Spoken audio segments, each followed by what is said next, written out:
I do appreciate that. How's it going? Good to see you.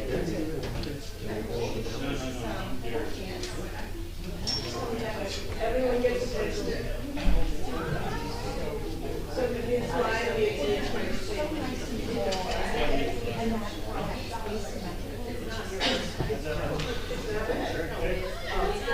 I'll take that.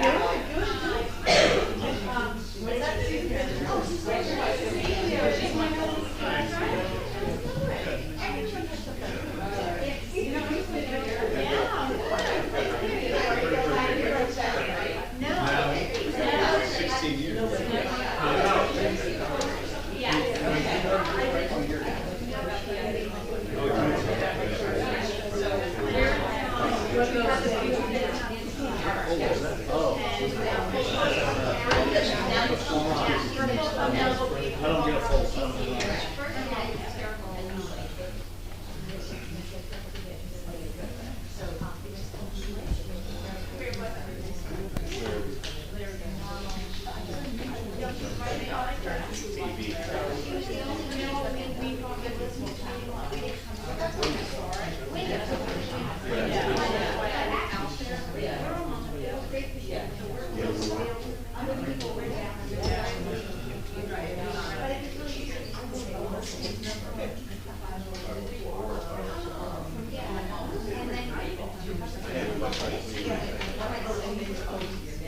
We're right next door to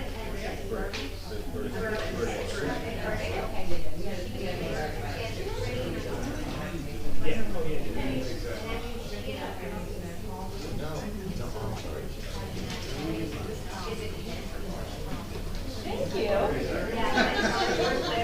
Somebody listen. Thank you.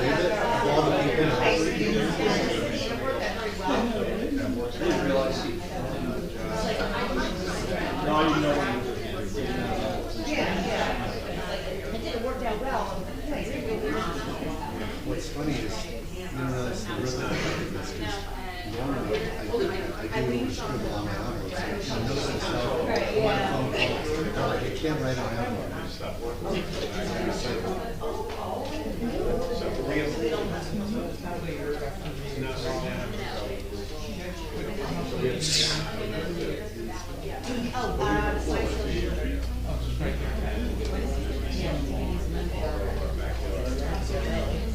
Probably before that, I'm sure. Easy enough.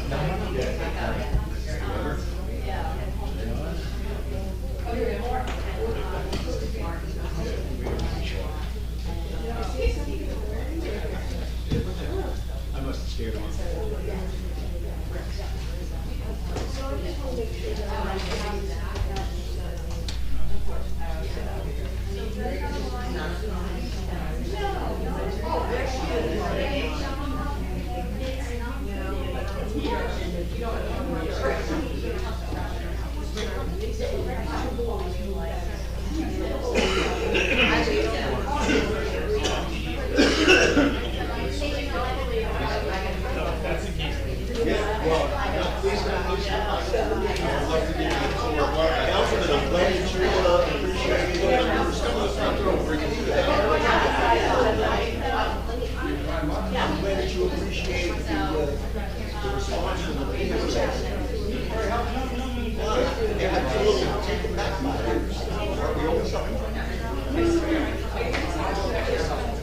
We're not always open. We're not always I can take from that that we're not always helping. Could you explain to me where we're not helping? Because if we are, I certainly want to take care of it. Okay. I just want to make things right.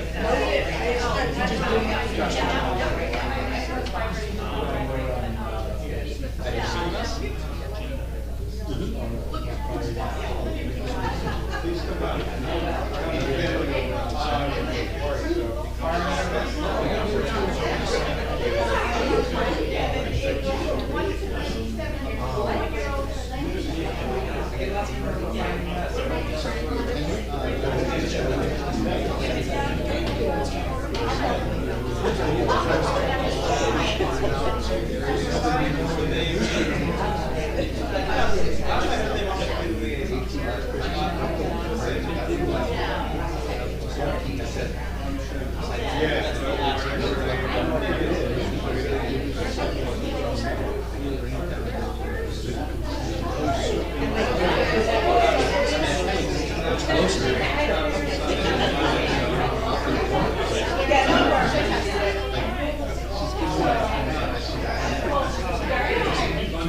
Thank you. Don't trip on the one.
Hello, Councilwoman, how are you? Pleasure to see you.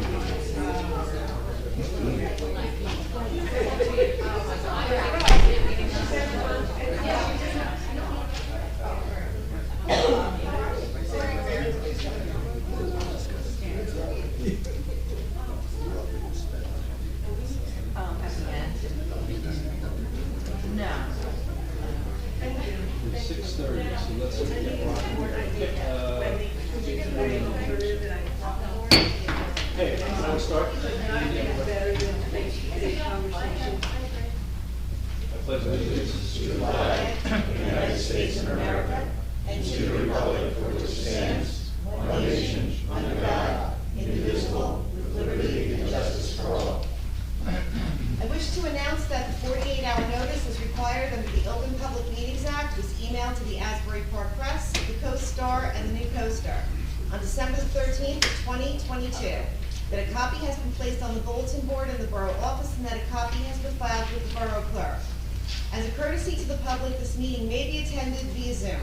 If for any reason the Zoom portion of this meeting fails or is disconnected, the in-person meeting will continue and action can and will be taken.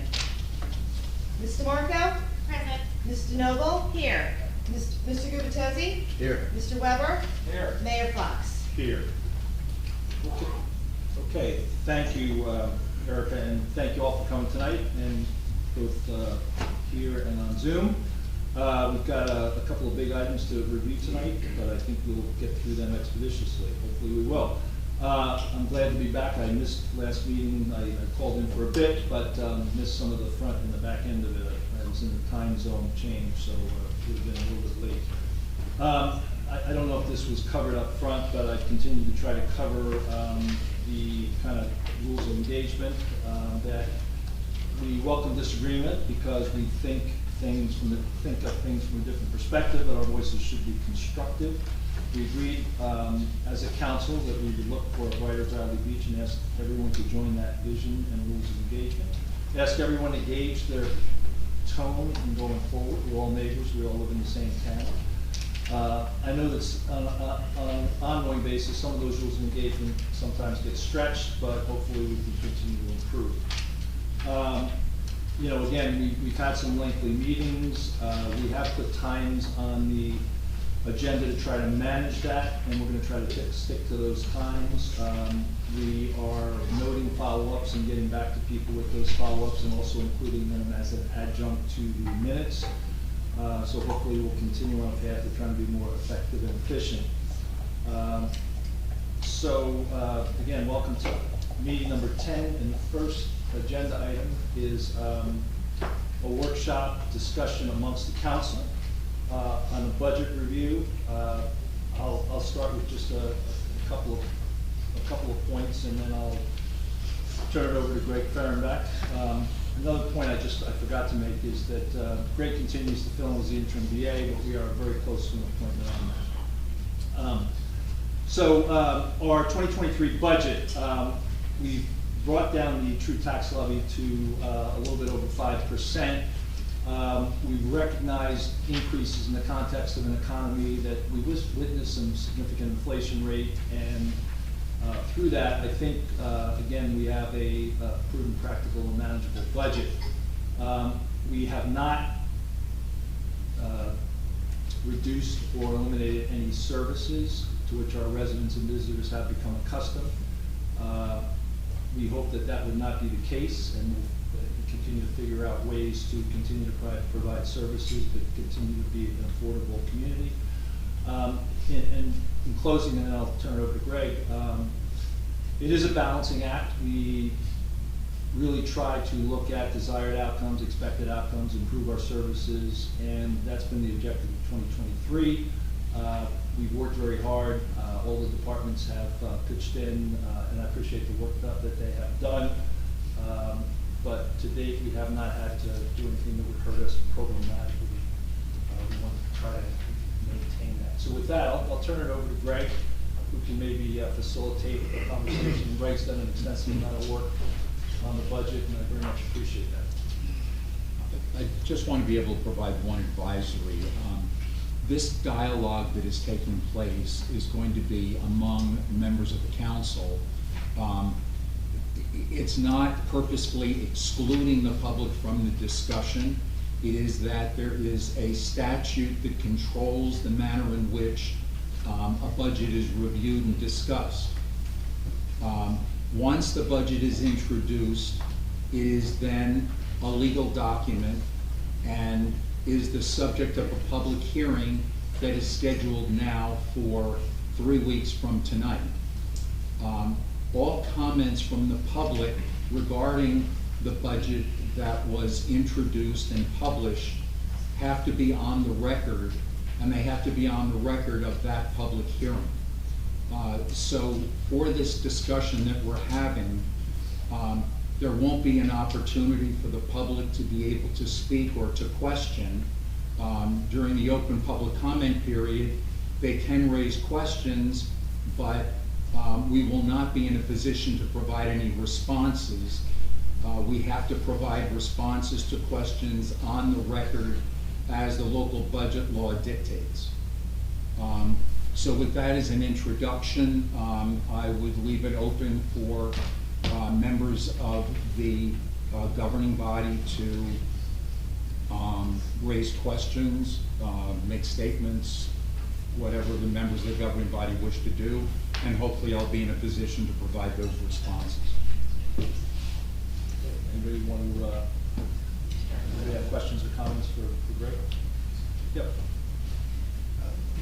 I do. I want to actually just read a prepared statement. In part, I feel like I've at least tried to keep the public abreast of developments. Earlier, I raised concerns that we weren't receiving enough.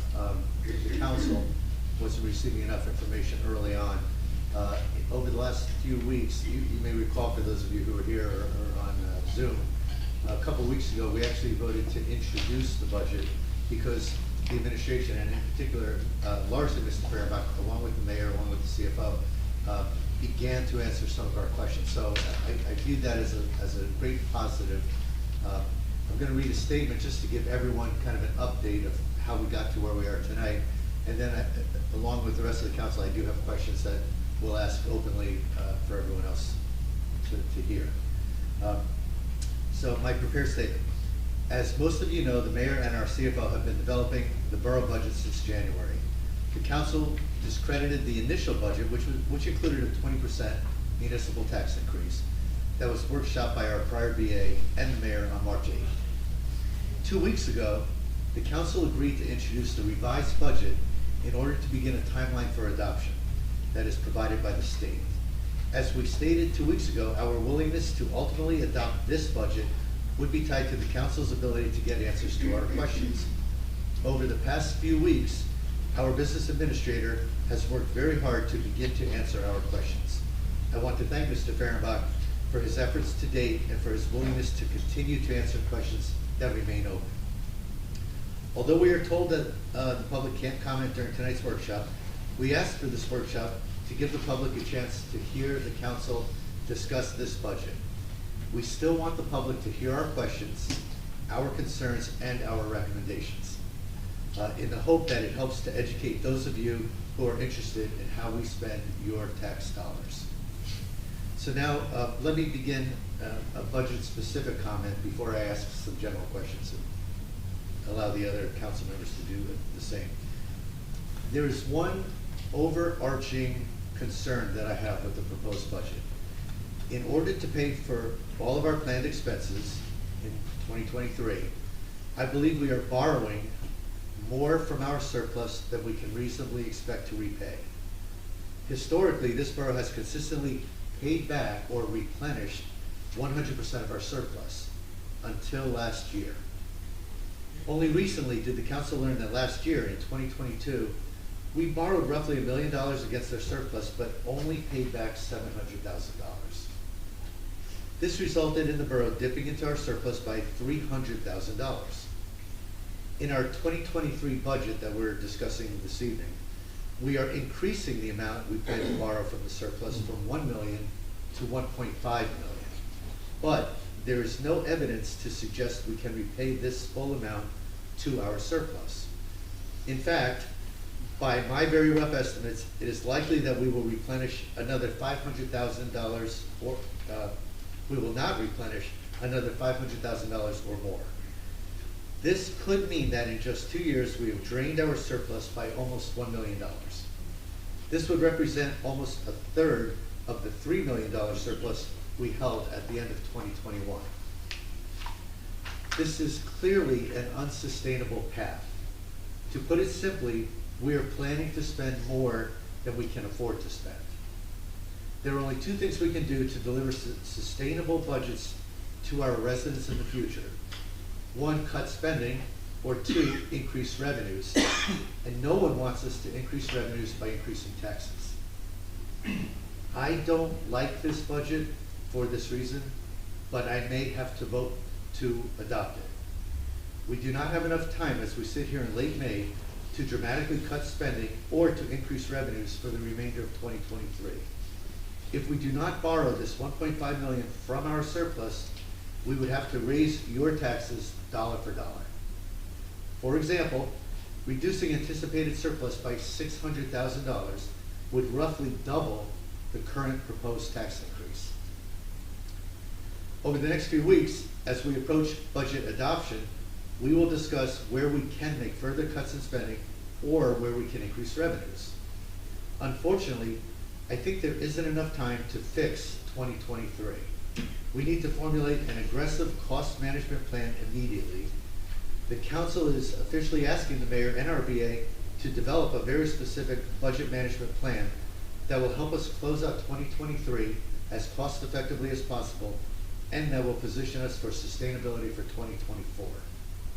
Now, I do have a number of questions, as we all anticipated, to ask about the budget, but I'd like to offer. Well, before you do that, I'd ask Greg. Greg, I think Anthony and yourself, and correct me if I'm wrong, worked through a surplus replenishment analysis. Did that get completed or not? The CFO did produce a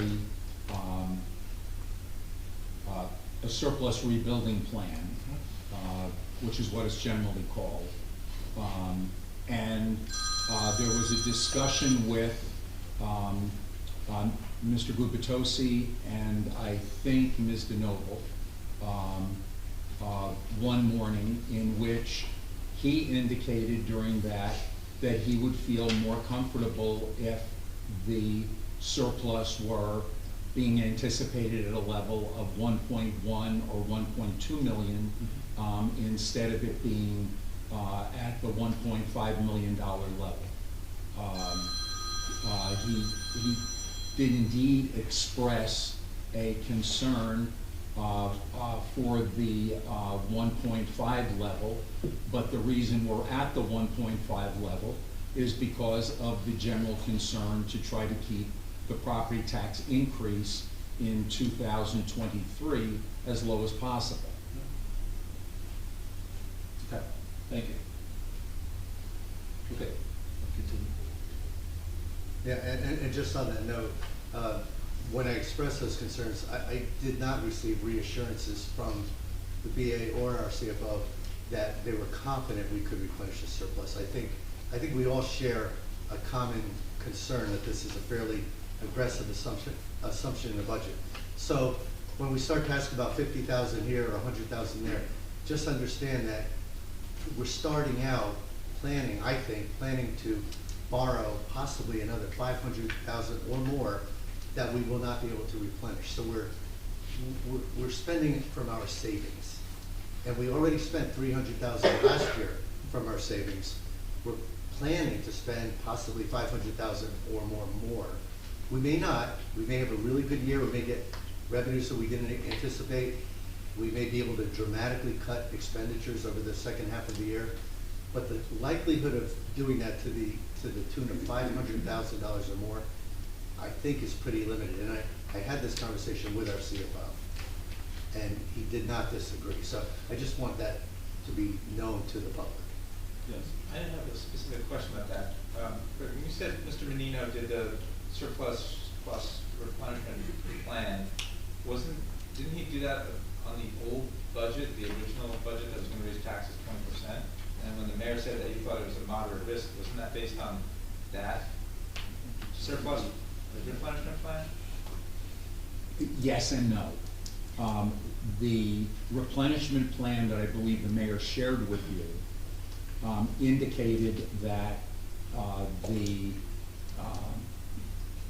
that the amount to be raised by taxes was going to be approximately 8.5 million, where now that number is down to, I think it's somewhere in the vicinity of 7.6 or something.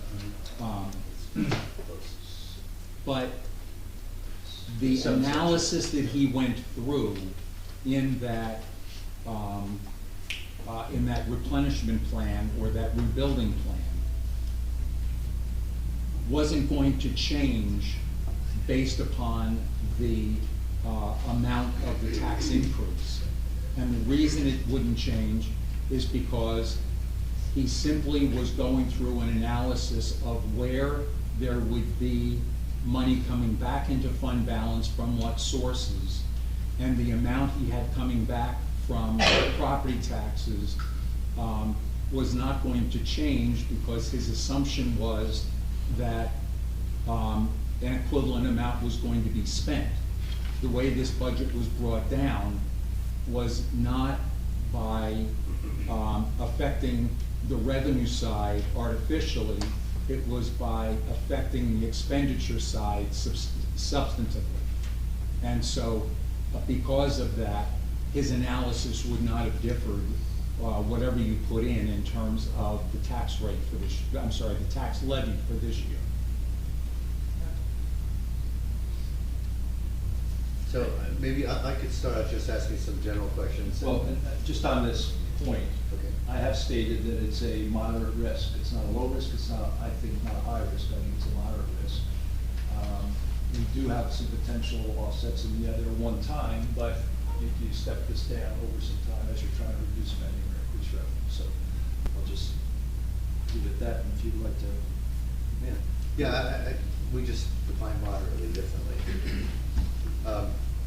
So I think a pretty easy one, but an issue I have for the budget that, we, the council, I think, plan to debate over the next few weeks, is the funding for our volunteer organizations. We've been through a very thorough process, and I say we, I think I'm including Mr. Fehrenbach and the mayor, working with the fire department, and my understanding from talking to the fire department as well is that they are comfortable with their positioning in the budget this year. I believe we're reducing their budget a little bit, but they have basically been given awareness that they're getting a $40,000 grant that'll offset some of their equipment costs, as I understand it. So because of that $40,000 coming in, they're able to agreed to, what, maybe $10,000 or so reduction in their budget. Is that close, Mr. Fairmont? The grant is coming in for turnout gear. And so they did not see a need to budget as much for turnout gear. I don't remember what the exact numbers were that relate to that. I do know that the number in the budget is $92,900, and that the members of the fire department that were here the other evening were aware of that, understood how it played out in their budget, and were satisfied that that would be adequate for 2023, given the fact that many other departments are having to pull in their belt also. So it was, the turnout gear was $29,000 budgeted, so it's about a third of their budget. And the grant that they received was about, I think, 40. It's 40. So that's why they were comfortable with where we ended up. And so, Mr. Gubitosi, if I can clear up something before, there's no need for an appropriation for those monies in the current fund. There is a need to be able to have what I call an inside or an in and out budget amendment, which is called the Chapter 159, that you do after the budget's been adopted. That'll put the expenditure on the expenditure side, put the revenue on the revenue side. It has a zero-sum effect on the budget. And I just received today from the state the ability to go into that grant program. And so either later this week or next week, I will go into that grant program to be able to get the necessary documentation so that we can process a Chapter 159 immediately, not immediately, but within 2 weeks or so after the adoption of the budget. Okay, thank you. The concern, as expressed to me by the fire department, was they have the grant, it's been approved, but they needed us to appropriate it in order for it to be. And that'll be the Chapter 159 method. Okay, perfect. So anyone of any of our residents looking at the budget, just know that you'll see the fire department budget drop from like 115,000 last year to 92,000 this year. Significant reason for that is what we've just discussed.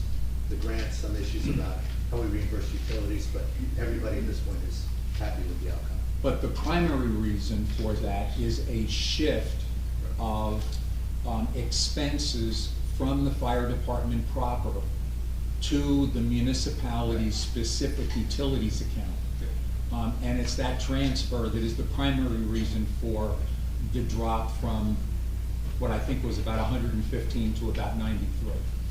And I did ask, I don't know if this has been resolved yet, but I did ask, were we, the municipality, taking on the difference, the 30% difference? No. We're not, okay. Okay. We're probably going deeper than the public meetings, but that was the question. Similarly, if we looked at first aid, and I want to start my questions with these two because these are really important volunteer organizations to the borough.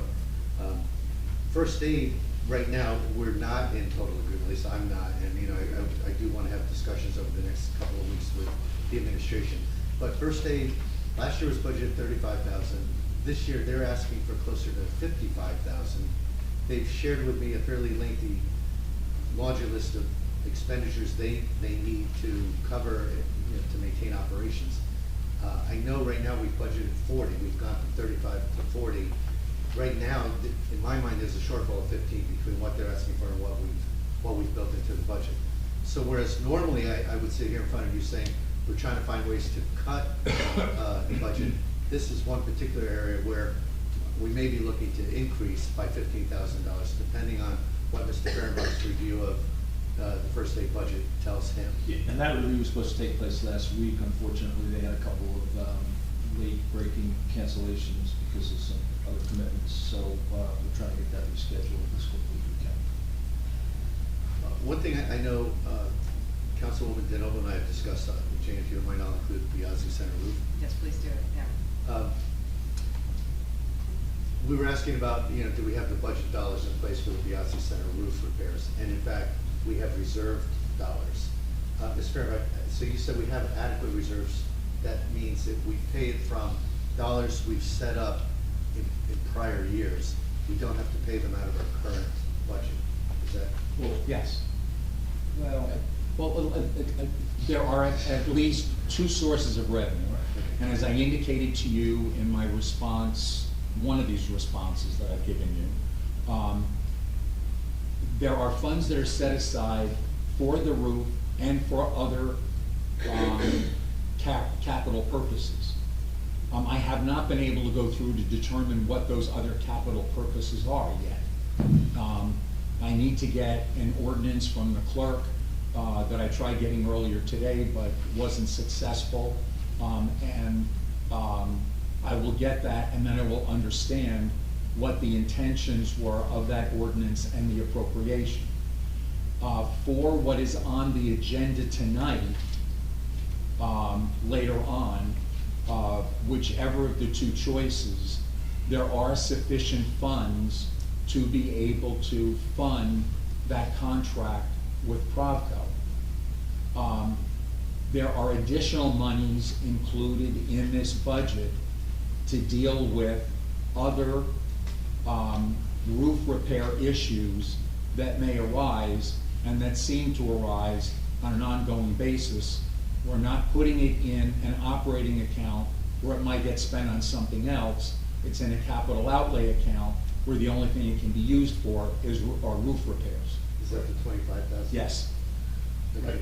but in 2021, we did do a bond ordinance for, and I think that's what you're gonna find out. Yes. If you, Councilman Weber and Gupta were here, it was for $250,000, I don't have it right in front of me. It was a combination of roof repairs, some work on Lorraine Avenue Church, and it was one other thing, I can't remember. You'll find that out. So my point is, if we did that bond, we are gonna be paying out of that bond. We have been paying out of that bond. It's a marginal amount. Yeah, but But importantly, I guess for the public's benefit, this is what I saw and what anyone looking at the budget would see. Capital outlay budget appropriation, $25,000. And I thought, wait a minute, we're about to vote for a $163,000 repair. Is that going to hit this budget? And the answer is no, because as the mayor and our BA have just stated, we have reserve dollars in place, which means we can kind of pay them out of a separate fund we set aside in a prior fiscal year. So that was good news. There are just outstanding questions that the BA, Mr. Fehrenbach, is aware of that I have regarding a very large spike in salaries in 2022 for our DPW, as well as a very large spike in their other expenses. And I know you're in the process, Mr. Fehrenbach, of evaluating that further. You've done some preliminary legwork, I know. But it was such a significant amount. The combination in 2021 spiked in 22. Now here we are in 23, and the numbers are pretty reasonable in 23. But it's reasonable when you look at where we were last year. But last year was such a crazy spike. I'd like to understand salaries on a base of 770,000 went up to 1.1 million. Other expenses on a base of 500,000, on an appropriation of 500,000, went up to, at best I can tell, 700,000. So you combine those two increases, it was about a $500,000 increase that I would just like to better understand what happened in 2022.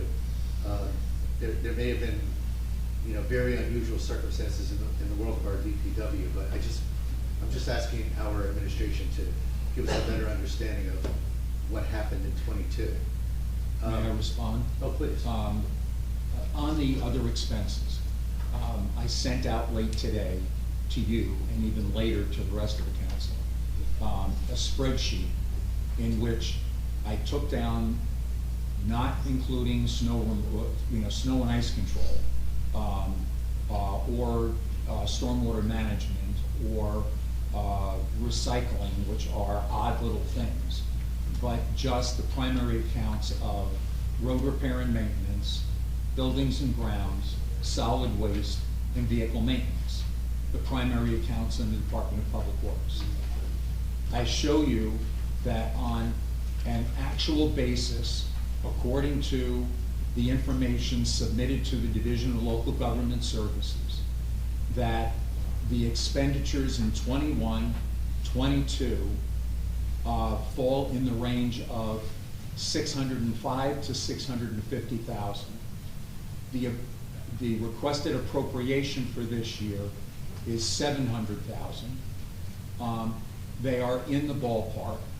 I am hearing, even at this level of 700,000, some groans from the Public Works Department about the issues they have with vehicle maintenance and vehicles that have been around for a while, the increased costs of automotive parts to be able to deal with these, the increased costs that they're experiencing when they go to the various vendors for the various supplies that they have to get. And so I will just say, from my perspective on the other expense side, where the appropriation level is this year compared to the actuals of 2001 and 2002, that this appropriation level is reasonable. There is a glitch in I think it's the 2022 budget, might be 21, I just don't have that in front of me now. I think it's 21, but go ahead. Where there appears to have been some appropriation issue that particular year. And the costs for dumping waste at the Monmouth County Reclamation Center in Tinton Falls appears to have only been able to be funded through a transfer that was extremely large, like about $220,000. And so when you look at the appropriation for 1 year versus the next year, it looks like you have a huge appropriation going into the next year, where when you look at it in the actual expenditure, it's not off at all. There must have been something going on in terms of the way something was being recorded or accounted for, but I don't know what that is. I just see that as an open item. We'll continue to discuss that over the next few weeks. On the salary and wages, you and I believe, are somewhat disagreeing, but I can tell you that we have gone through individual by individual in each one of the units that I just mentioned, comparing their annual salary rates, comparing them with the contracts that were either just implemented or were then carrying through implementation through the years of that contract. In my review, those salaries and wages match what the appropriations were, excluding the issue of overtime, which seemed to have spiked somewhat in 22 as the result of utilizing Public Works employees to make certain capital improvements, and the snowstorm of January 2022. That's my comment on that. Okay, thank you. You know what, we may not disagree, actually. You did share with me that analysis for 2023, and it looked very thorough, and it answered my questions for 2023. My concern was, how did salaries and wages from 2021 increase 350,000 to 2023 when you and the mayor have reported to me there's been relatively nominal turnover, relatively nominal adjustments in pay, 100,000 or so of adjustments in pay, but it's up 350,000. And at the first time I brought this up, the answer was it might have just been faulty reporting. There may be a recording error. So I'm just waiting for, confirmation as to what's going on with that number. It's a big enough number that I choose not to ignore it. But And if I can just say one thing, I should say one more thing. The data that you're looking for is from, frankly, a different time and place. And the personnel are not here, the people who did it are not here, and the records are not as crisp as some of us would like them to be.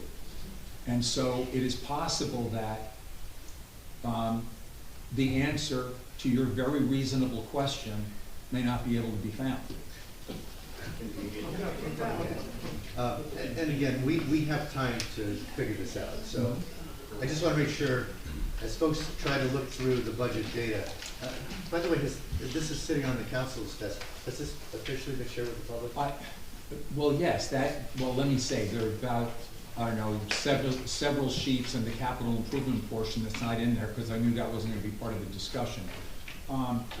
I made those copies because I was not able to, with the technology we have available, to get it up on the screen, and in the event we were going to be referring to any elements of that document, I wanted to make sure that all of you had it available, and I could say, you know, go to sheet 15A to be able to see X. And so we had those copies made today, going back to, I can't remember, an analog system instead of a digital system. Okay, well, thank you for that. But is this data also available to the public at this point in time? It should be on the website. At least a summary is published, Yep. and all of the things that we have to do under the local budget law are taken care of.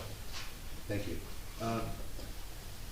Similar to a far less degree, but similar to the DPW question salaries, there was a sizable 13% basically increase in the police department salaries year over year, 22 to 23. However, thanks to your detailed analysis, you've got us within $100,000 or so.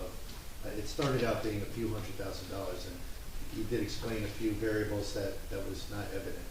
So my only comment is, I think we still will work through, you know, is there anything more to discuss there? I know you told me there's some allocations to the beach that offset some allocations from DPW. Well, I think the first thing we have to do is we have to come to an agreement on what the numbers are. And you raised a question at the end of what you sent me late this morning, early this afternoon, where you were asking, you know, I have this number, can you explain the relationship? You're going to have to explain to me where you received the first number. That number I don't know. The second number, the $2,371,000, is the one that appears in the budget that was introduced and is sitting in front of you. That is the basis for which I ended up doing the analysis. I indicated that salary and wage increases within the police department accounted for a particular amount, somewhere between $150,000 and $160,000. One item that you didn't seem to recognize was that I had made an error in the calculation of the crossing guard costs, and that error was off by, I think, $21,600. That answers some of your question. There may be another piece of it that is related to allocations between the police department and the beach, which is something else that I mentioned in my earlier response. But at some point, I assume in the next week or so, you and I will sit down face to face and we'll go over those and hopefully be able to find what the answer to the questions are. And the whole purpose of this workshop is just to again inform the public, let you know the types of questions that the council is asking our VA and the mayor. So thank you. We're not going to have all the answers tonight, but we're making progress. The mayor reminds me we're short on time, but I want to get a couple of the quick thoughts out. I do think there's some additional discussion to be had, and folks can look this up on their own materials for capital outlays for fire and police. Again, just to understand the nature of the spend there. You, the administration, have just identified to us an additional net 64,000, it's like 80,000 of new appropriations, 17,000 of new revenue, but that nets out to about 64,000 of potential add to our budget. That I've asked you a few questions on that, but that's new. The purpose of that, just for everybody's, is that in the event there's an amendment, I'm not recommending an amendment. These ought to be included in the amendment. If there isn't an amendment, some of these can be dealt with in a different fashion, and could be dealt with transfers at the end of the year. The negative side of that is that it leaves lesser reserves for the year 2025, but I suspect that it can be dealt with without having to amend the budget.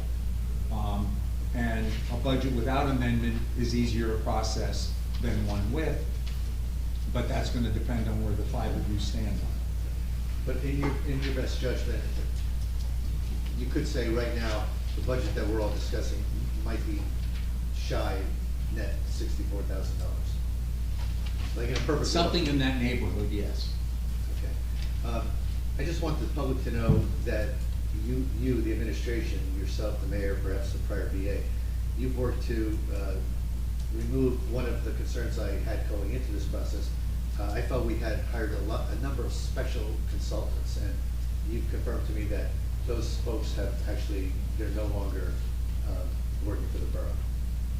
Either they haven't worked for the borough this year, or they're no longer working, yes. Yeah. And I guess my last comment is, and I think Ms. DeNoble might reference this later, if not a little bit now, it's just become apparent that we as a borough spend a good amount of money on special events all around town.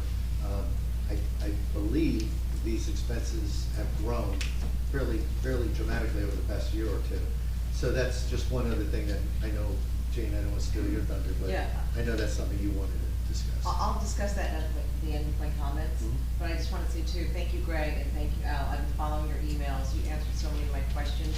I do have a quick one now, though. The public safety vehicle of capital outlay of $55,000. And what is that for exactly? Is it for a police car or? It is for the replacement of one police vehicle. It is a 2013 Ford Taurus with almost 8,000 miles on it, that has been determined to be in very poor condition. And so the department had actually originally requested the replacement of two vehicles. We are recommending one. I believe that if you continue a replacement program of one per year for both a fleet size and a department this size, that will be something regular in the budget that can be counted on and would add stability.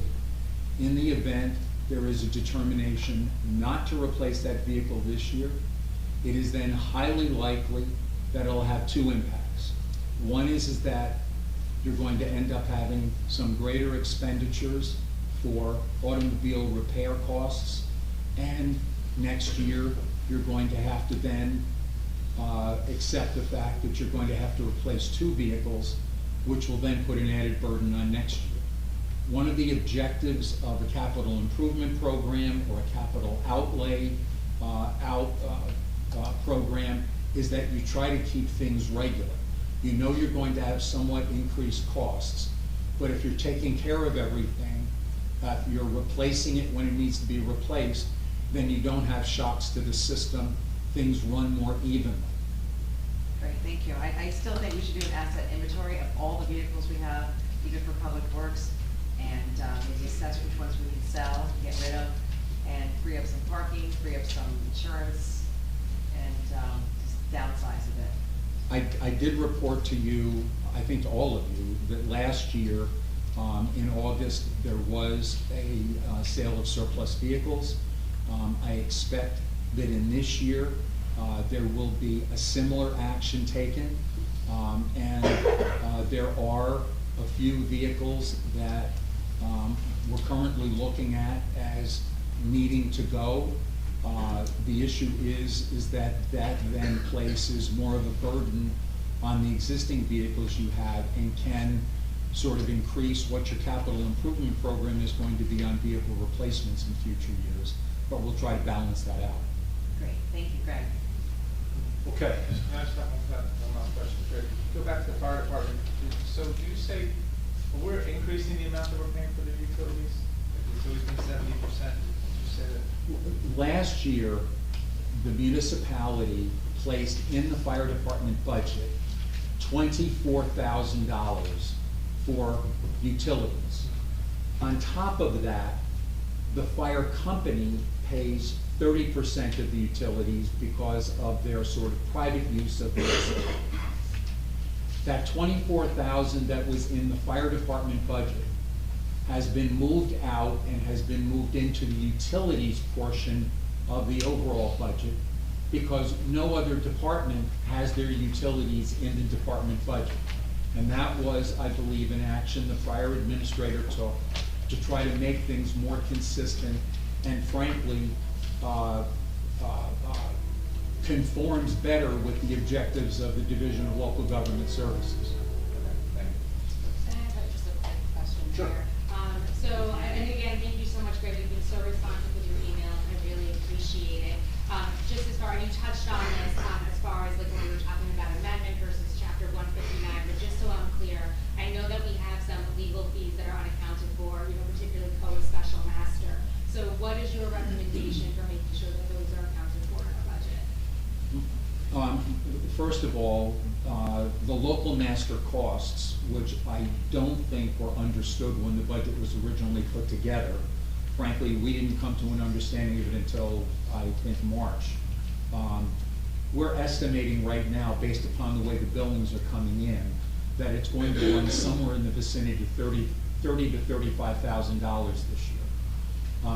I indicated in my response of the day before yesterday to Mr. Gupatosi that if there's going to be an amendment, you ought to consider putting $35,000 into the legal services account for the costs of this special master.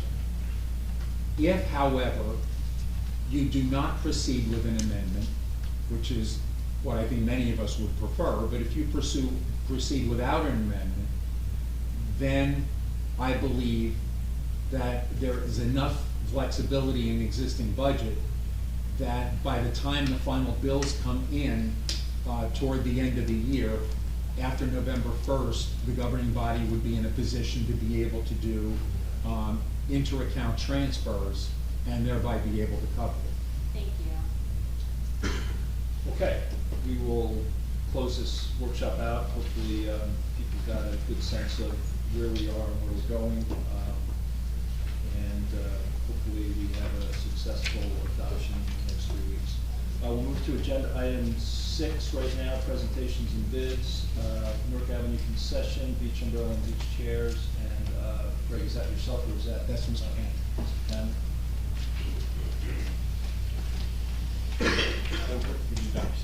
Nothing. So the borough has advertised a solicitation for vendors to provide umbrella and chair concessions at 3 potential locations on the beachfront. Is anyone here to bid on this concession?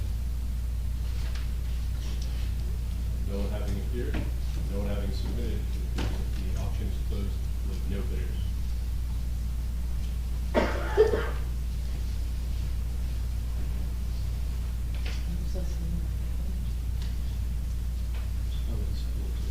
Do we have one for that? No one came up here. The borough also advertised solicitation for a food or drink or service concession at Newark Avenue. Is anyone here to, you're here? We're here for that. Okay. Did you bring your bidding materials with you? We're here more to get information. I didn't know what we had to do. I was told about it, Real Rocco's and also Walker by the Sea. And we're interested in doing some of the food trailers and concession. Okay. So what we can do is we can get you the bidder notice for that concession. So you have to submit a bid bond before tonight. And we can rerun the auction knowing that you're interested and go from there. What's that?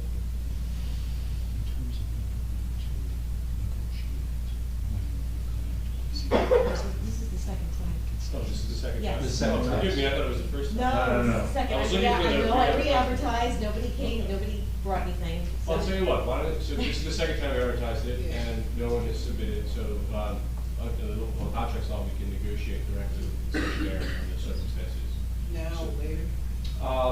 Don't agree, we have a lot of other stuff to do there, but, if you can come up, or at the end of the meeting, just see Mr. Faragback, he's the administrator of the town, Greg Faragback, and give him your contact information, sure he'll reach out to you, and we can go from there. It is time sensitive, obviously, we'd like to do this as soon as possible, that's what we did in the meeting tonight, so, however we can make it work is. If you want to, if you don't want to stay for the whole meeting and contact us tomorrow, that's fine. That'd be great.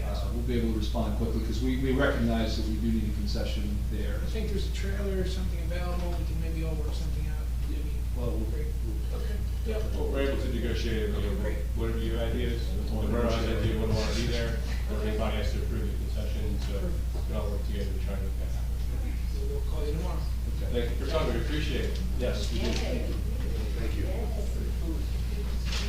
So we'll close that auction as well. Madam Clerk, no winners, but prospective applicant is always better than Yeah. none. I think so. Okay, last thing on presentation bids is Pride Month proclamation, dated May 24th, 2023. Where, I'm sorry? Oh, yeah, you can- Okay, so we have a proclamation for Pride Month.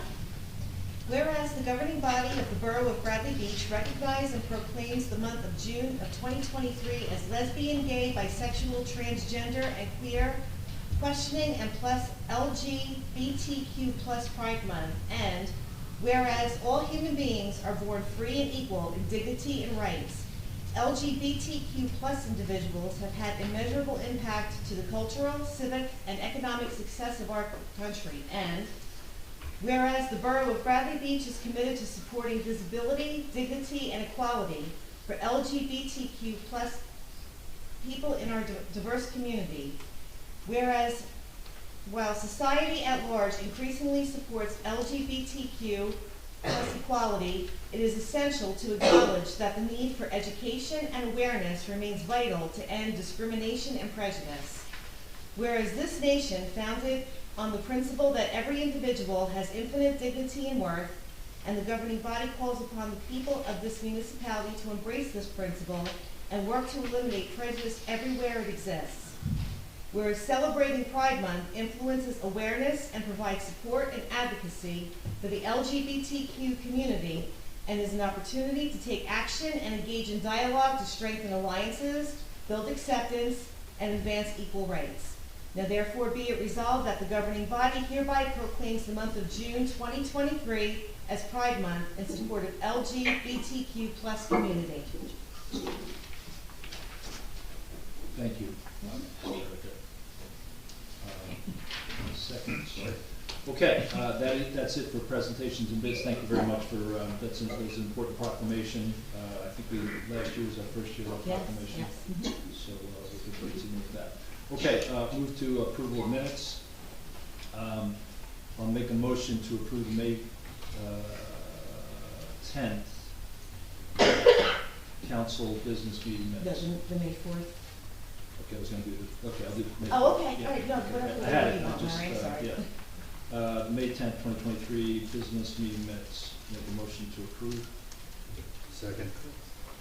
Mr. Marco? Yes. Ms. DeNoble? Yes. Mr. Gubatose? Yes. Mr. Weber? Yes. Mayor Fox? I'm going to abstain on this part of the meeting. Approval of the minutes for the May 10th executive session minutes. Have a second? I'll second. Mr. Marco? Yes. Ms. DeNoble? Yes. Mr. Gubatose? Yes. Mr. Weber? Mayor Fox? Abstain, same reason. Okay, approval of May 4th, 2023 special meeting executive session minutes. I make a motion to approve. Second. Mr. Marco? Abstain. Ms. DeNoble? Yes. Mr. Gubatose? Yes. Mr. Weber? Yes. Mayor Fox? Yes. Okay, we'll now go to agenda item 8, public comments pertaining to the 724 agenda, items only, 5-minute limit, and single instance to speak per participant, whether in person or virtual. Any questions on the agenda? you're gonna have to help me with that. Oh, okay, I'm sorry, so yes, we have Shauna, Greenblatt, sorry, my brain's tonight. Sorry, I'm having a little trouble That's with my okay. contacts. Hi, Shauna, sorry about Hi, that. That's okay. Shauna Greenblatt, Janoff, 414 Monmouth Avenue. I wanted to comment on ordinance 2023-9, amending chapter 310, noise to prohibit construction during summer season. I have a couple of comments and questions, and for the record, if it's requested that these be submitted, I'm happy to do so.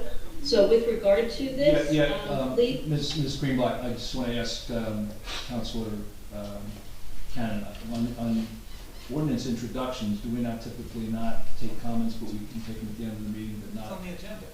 Says anything on the agenda. No, I'm asking a specific question about ordinance introductions. I just want to clarify the point, I'm sorry.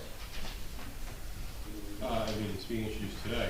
This is comment on agenda items, so I think the speaker's invalid. Okay, I just wanted to be sure, because I've gotten mixed comments on whether you should or should not have a discussion on ordinance introductions. Okay, thank you. Okay, yes, I'm sorry, Ms. Greenblatt, go ahead. Erica, can you move my clock back, please? Okay, so Actually, I didn't please start it, sorry. clarify who this includes, such as commercial tree companies, landscaping companies, all professional construction workers. I think it's important that this be clear about who is included in this in this change, and furthermore, with regard to how the ordinance reads as it exists. Another question, who monitors compliance outside of regular business hours? That is, between the hours of 4 to 6 p.m. when the bar was closed on weekdays, and who monitors compliance on the weekends?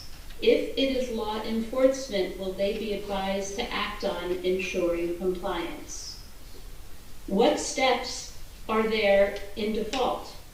Is it a violation issue? Is it a monetary penalty? I know in the case of the shade tree ordinance, there's very specific verbiage about the consequences of noncompliance. Is this amendment intended to be implemented on approval of this vote and begin in this summer season? And furthermore, what is the protocol to advise all parties who must adhere to this commercial restriction, such as current active contractors and builders, licensed tree companies and landscapers, law enforcement, and so forth? And I just want to say that it is said that good fences make good neighbors, but I believe that it's actually good municipal planning and policy making, along with oversight of compliance, that makes good neighbors. So that was my comment about that. Another question has to do with the reference to appointment of special counsel to the mayor memo. Can you provide some context on this? Do other municipalities have special counsel to the mayor? Is this something we've had in the past and have let go and putting back in place? And is there a cap on this budget or a scope for this? So let me answer the first set of questions. We'll take those questions down as part of the introduction, so before we move to adoption, we'll make sure we cover those items and flush those out, so appreciate those coming in. On the second question on special counsel, I will cover that as part of the communication discussion today. Okay, thank you. Okay, thank you. Yes. Thomas J. Cohen, 612 3rd Avenue. I wanted to comment on the item here for 2023-164, the approval of Raleigh Cap Sports for volleyball. It's a very nice operation. I've seen presentations that they've done. I think that's a wonderful asset for the town. Is that me or is that where? Or they just do that? Can I touch something? Jane, did you? I don't know. Hold on.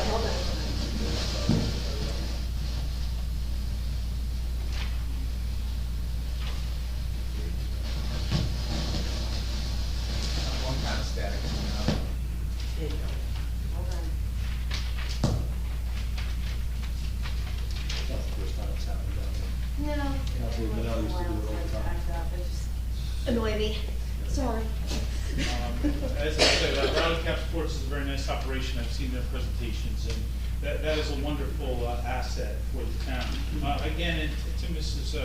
Greenblatt's comments about the special counsel, there is no not to exceed. I mean, the public needs to understand how much can be spent. I mean, without a cap on there, first of all, we don't know what it is. Second of all, there's no cap. Is it 7,000, 10,000? I mean, I'd like to get a contract like that. I don't have a scope, and I can just bill $150 an hour. That would be great. So, again, we have to start communicating with the public as to how much things are going to be.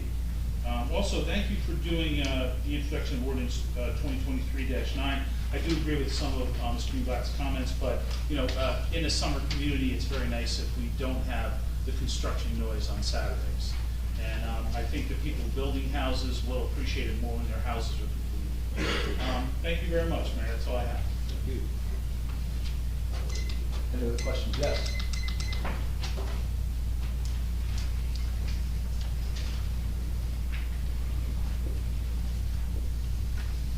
Nancy Meadow, Ocean Park condominiums. I'm confused. I see resolution 2023-127A is printed out, know what the resolutions are. So once again, I come to this body and ask, what is the criteria for things? Why can't things all be treated the same? Can I answer that for you? I trust you with my time. Okay.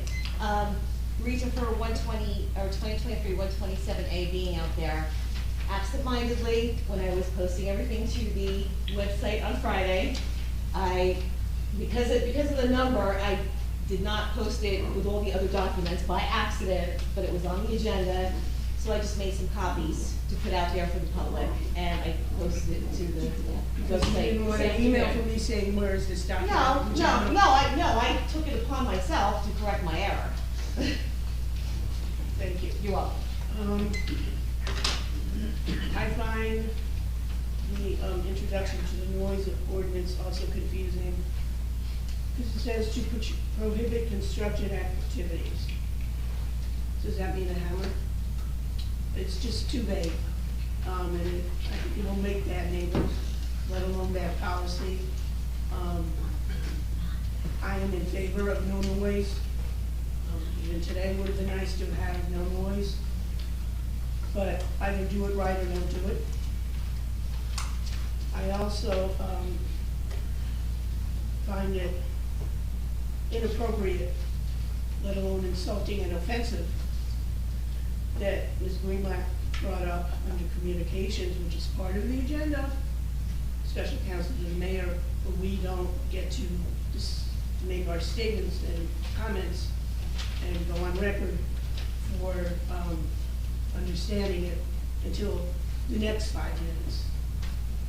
Because I would tend to think that our insurance covers the 5 of you, as well as municipal employees. I would tend to think that with our insurance covers an attorney, and if you had needs for one beyond that, that would be at your own expense.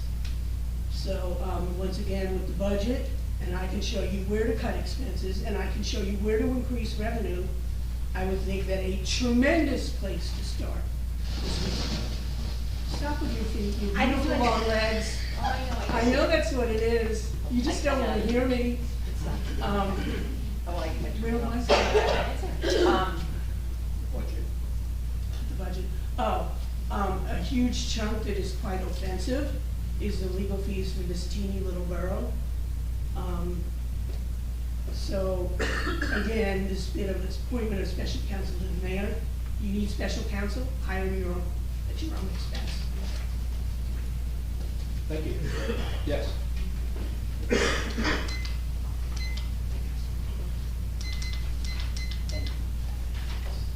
Hi, Linda Duffy, 312 Friendly Avenue.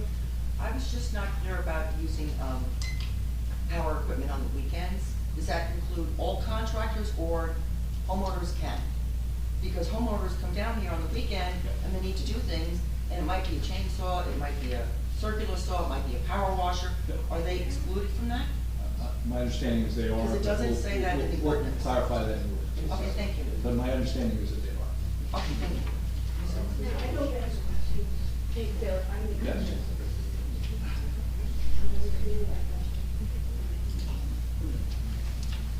Larry Bagwell, resident, 305 Park Place Avenue, and also currently chairman of the Shade Tree Commission. Wanted to address the item on the topic, item on the agenda, 2023-166, the waiver of the application fees. Yep. As a Shade Tree Commission, we have three revenue streams that provide us the ability to do our job. One is the application fees. The other is revenue that we receive from honor meat tree applications, and also we do have a small budget from the borough, or at least we did have one.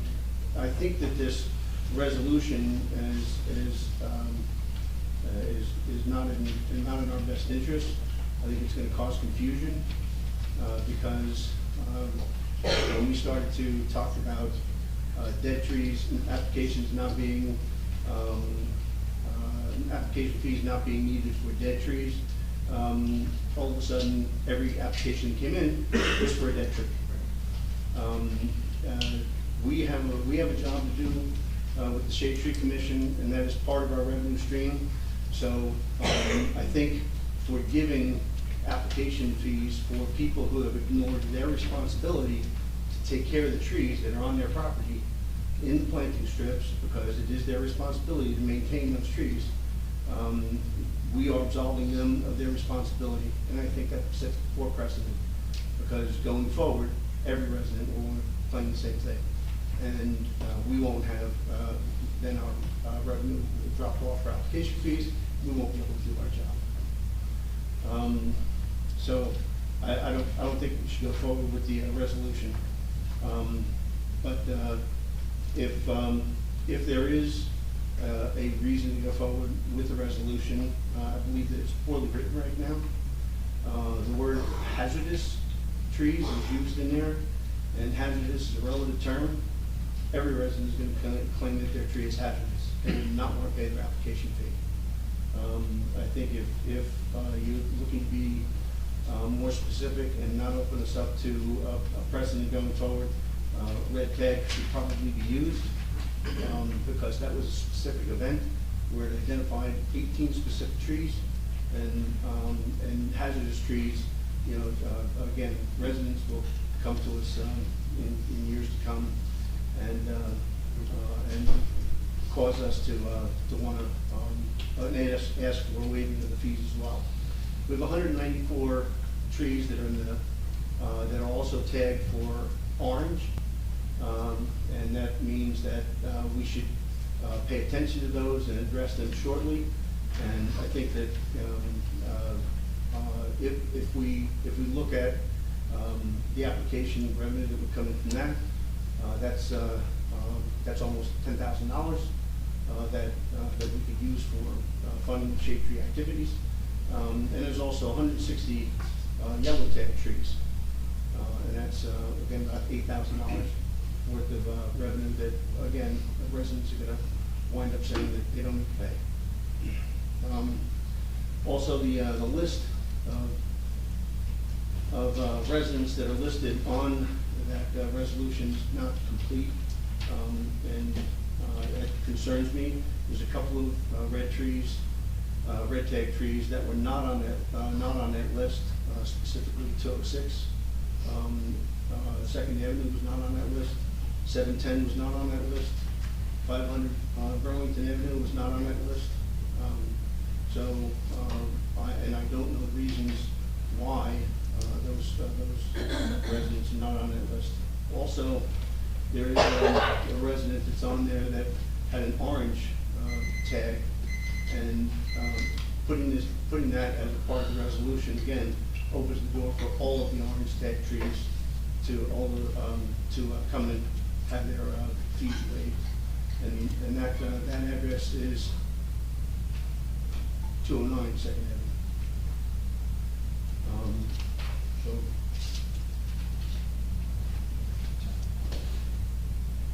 Okay, thank you for. thank you. Any other questions? Yes.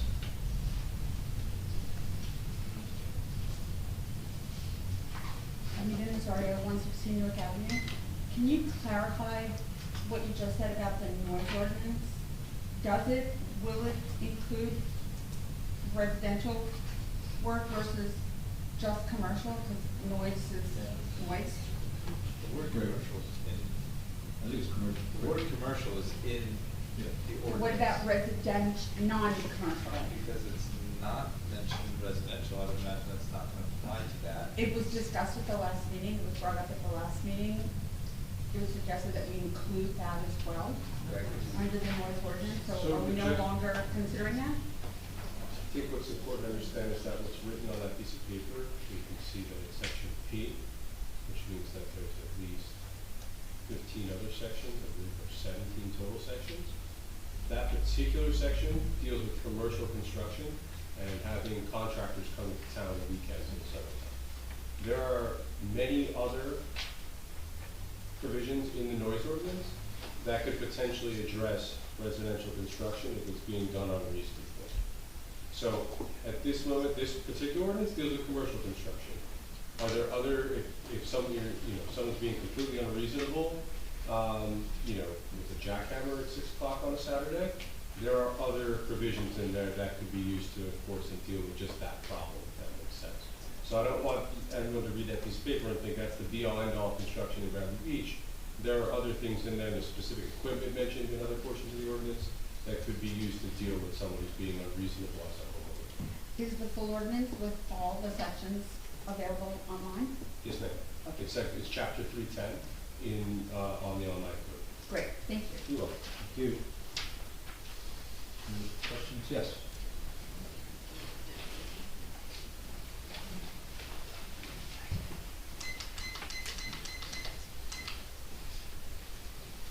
Good evening, Steve Ecker, 506 Monmouth Avenue. In regards to ordinance 2023-9, I'd like the council to seriously consider passing the noise ordinance. Particularly, we're a resort town, and I think it's important for people to be able to enjoy their backyards, their front yards, their decks, their porches, without constant racket of, even if it's a homeowner that considers himself the general contractor of his own job, it should be almost to include all outdoor power equipment, circular saws, orbital sanders, tile cutters, but it should be non-emergency. If there's emergencies, a tree falls down, what are you gonna do? If there's a tree on the house, it probably has to come down, even if it's a Saturday in the summer. We're talking about 14 Saturdays in the summer. And I know there's people that come down from other parts of the state to their summer house and they wanna work on Saturday or Sunday. I get that, but we've kind of run up against, everybody thinks the rules don't apply to them. And it is becoming a problem. It's certainly a problem for us at 506 Monmouth Avenue. That's a whole, probably another meeting. But take a drive by and look at 504 Monmouth Avenue and you'll know exactly what I'm talking about. To have a roofing contractor, we put a pool in 3 years ago. So we spend a lot of time in our backyard and we host a lot of family and neighbors consistently to our backyard. And to have a roofing contractor ripping shingles off, 14 inches from your property line is not ideal in the summer. If you want to do it in, the beginning of May, if you want to do it the middle of September, on a Saturday, have at it. But we're asking for 14 Saturdays and 14 Sundays from Memorial Day weekend to Labor Day of peace and quiet on the weekends. And I hope you take that under advisement and vote for this ordinance. Thank you. Thank you. Yes.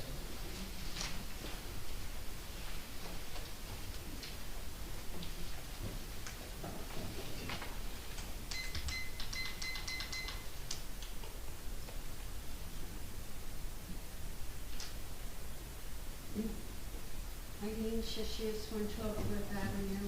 I have a question about the bills list. I noticed that Coleman, I'm reading it for Nina and Allison, payments for, and I have the number, it's 53781 and 53781, 54742 and 54742. I noticed that the billing date was August, December, and December of 2022. Again, why were these bills paid late? They weren't billed to us, they didn't invoice us. And they're an accounting firm, and they did not invoice you? That's correct. Okay, thank you. Thank you. Any other questions? Okay, let's move. Oh, I'm sorry, I have one email. Okay. Okay, so we have one email from, Is it a comment or a question? it's a comment. Okay. One email from Tim Sexsmith of 500 Lorraine Avenue. This ordinance revision, my comment is in regard to ordinance 2023-9, amending chapter 310-3, noise. This ordinance revision is an attempt at implementing even more government overreach and is being pursued by a small segment of the population who want to change everything, who want to change the very character of Bradley Beach in an attempt to make our town more like Spring Lake or Deal. It casts aside the property rights of residents who have to work full-time jobs and don't have the luxury of completing their construction projects during the week. Lastly, this ordinance lacks an emergency response clause allowing work to be completed to secure unsafe structures or property features following a fire or other disaster that may strike a property or neighborhood. This ordinance should be withdrawn, redrafted, reworkshopped prior to being reintroduced. Thank you. Okay, let's move to ordinance introductions. The first is 2023-08. It's a bond ordinance providing the sewer improvements along Park Place Avenue and Fifth Avenue, appropriations $500,000 thereof, and authorizing the issuance of $475,000 bonds and notes to finance a portion of the cost thereof, authorized in and by the Borough of Bradley Beach in the County of Monmouth, New Jersey. Any council comments on this? Okay, then I will make a motion to approve 2023-08 for introduction. Do I have a second? Okay. Mr. Marco? Yes. Ms. DeNoble? Yes. Mr. Gubatose? Yes. Mr. Weber? Yes. Mayor Fox? Yes. 2023-09, an ordinance amending 310-3, unlawful acts of chapter 310 noise of the borough's revised general ordinances to prohibit construction activities within the borough on weekends during the summer season. I'll start with council comments. I'll just start and make a comment. We've certainly gotten good feedback from 2 or 3 people, and we continue to take that. Between the introduction and the adoption, we can take a look and see if they are significant or just clarifications of the ordinance. Yes, great. Can I just suggest that, given some of the comments were made, possibly the attorney ought to at least provide the council with his assessment of some of those comments?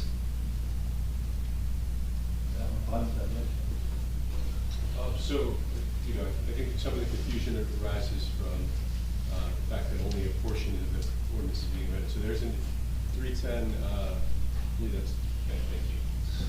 310-2, I believe is what's being amended. The very next section has an exception for emergency circumstances. It's just not printed on that sheet.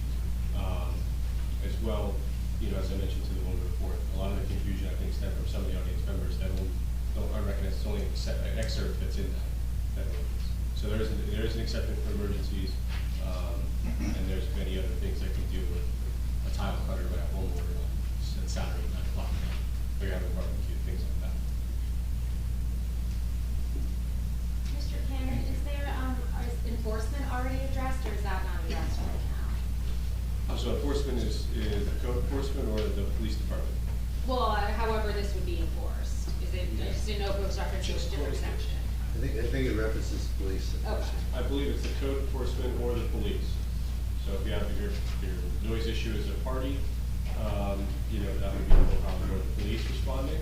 If your noise issue is someone's, you know, equipment they have on their property, like a generator or something of that nature, and that's probably more code. It's not really a police issue. It is addressed, thank you. So, this is for you, Greg, and you may not know this, but I mean, I know a while ago we had people on the DPW staff were also code enforcement people, and they would deal with issues like this on the weekend. That was actually a couple of years ago, so I don't know that that is happening at all. Would you have any idea, if, like, for example, like Pat Allen was made a, you know, one of the code enforcers, and if there was complaints of this nature on the weekend, he was somehow on staff? Pat Allen, I think, actually has a specific designation, so he'll handle certain things, not all. Yeah, I mean, I remember that was the case, I just haven't heard of that. I don't recall that at all last summer, but it was maybe a couple of years ago, I think, so. I would like to get clarity, because I think the question on enforcement is a good one. I mean, people could call the police, but if there's somebody that's like on staff or designated to this, you know, or has a special job to do with respect to this, I think that would actually help. I have other questions about, you know, construction, commercial construction is construction. I mean, I don't know, I think people do a pretty good job of just even following, even the daytime, you know, before 8 a.m. and after 6 p.m. But there's a lot of other noise that can happen related to that I don't know this is covered. And Greg, you're right, we're just changing one section of the ordinance, so it's been a while since I went back and read the whole noise ordinance. So my question is, for example, if you're having materials delivered for construction and you have a big, you know, truck with a crane and they're delivering sheetrock and they're going backing up into your driveway and going beep, beep, beep, and it's making a lot of noise. You know, is that, you know, if I was a construction crew, I would want to get all that stuff in place so I could start working at 8 o'clock, but would that be covered by this? I mean, it's noise, right? And it's related to construction, and it's before 8 o'clock, let's just say, so would that be covered by this? Not by the section you're looking at, but that section P, section J of your noise ordinance prohibits anyone from to create a noise disturbance in connection with the loading or unloading of any vehicle or the opening and destruction of bales, boxes, crates, and containers. So someone was unloading roofing materials, or crane, things like that, would fall into that section.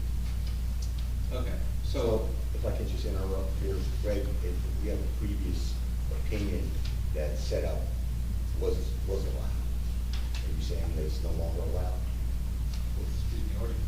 Well, I Well, mean, it's in the ordinance now, that you can't start before 8, but again, we have a legal opinion prior to your office, and it was determined that setup was allowed, not work, but setup. Is that gonna change? if someone's unloading roofing materials, crane, I mean, if they're out and they're not moving things around, they're not making noise, so the threshold is noise. Also, I mean, look, you can write whatever you want on here, but at the end of the day, the enforcement is where it's at. Your officers show up, they know what what kind of party it is, so to Sure, speak, right? sure. They have discretion. Yeah, and They have you know, it leaves it open to the officers to make a call. You know, guys parked on the other guy's lawn with a crane going over his house, or in the backyard, probably look at that a little differently than, you know, a couple guys pulling a stove out of the truck and putting it out there first. So I think some of that has to be left to your officers and training and such. So what I just brought up is addressed, notwithstanding a previous legal determination, which I don't know. No, and the ordinance is on the books, you can write it. I'm not familiar with the legal opinion, you have to review it to, maybe there's something I missed, but in general, it's there. And the municipal court judge obviously when he looks at the picture, the truck's on someone else's lawn loading over the house, he has a different take than humans are doing. It's not, not a robotic exercise. I support the idea of not having work done on Sundays, which I think is to include Saturdays and Sundays, which is the intent of this ordinance. I definitely agree with that. I feel like the last time I read the noise ordinance in general, there's a lot of stuff that seemed outdated to me, that talks about, not running your steam engine and all this stuff that seemed like, that's not getting I personally would love the opportunity to take a broader look at the noise ordinance. I support the idea of this, making it the full weekends in the summer. But I would personally like to look at the noise ordinance more comprehensively and maybe just do it once and do it a little better and do it right.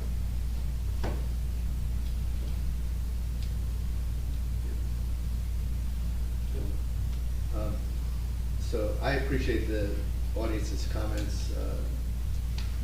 I think one thing it did is it helped solidify in my own mind that there's probably a little more work that needs to get done here. When I 100% support Saturdays and Sundays, protecting them during the summers from noise, letting this beach community enjoy the sanctity of their weekends during the summer.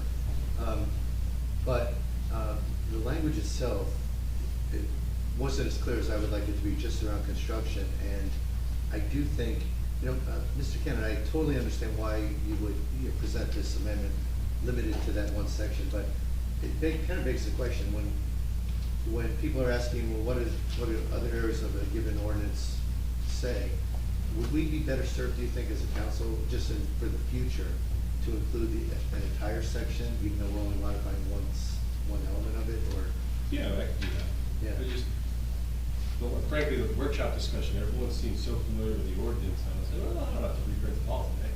To be honest with you, but obviously some people came in and were confused by the publication. So I'll put all the sections in there. The other thing, I did spend some time reading through it, and I hadn't in a while.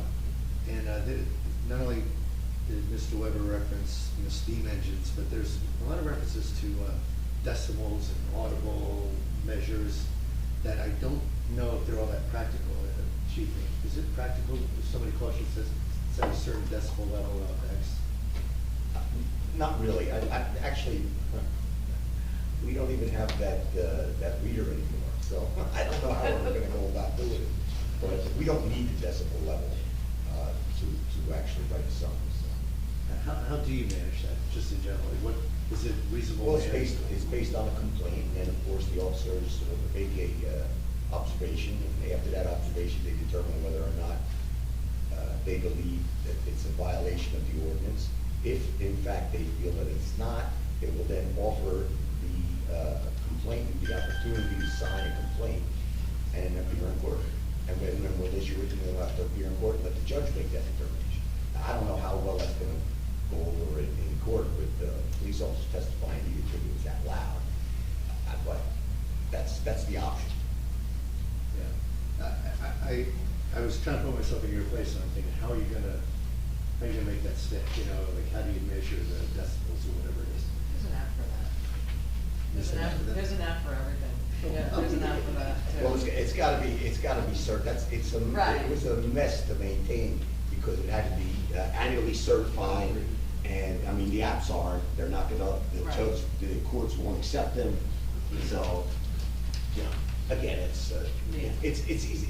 I never understood why they put it in to begin with, because it was so much easier for everybody to say, hey, there's a live band here at the beach, and it's 3 o'clock in the morning. I mean, you don't need a decibel machine to figure out that it's loud, especially when half the neighborhood's up.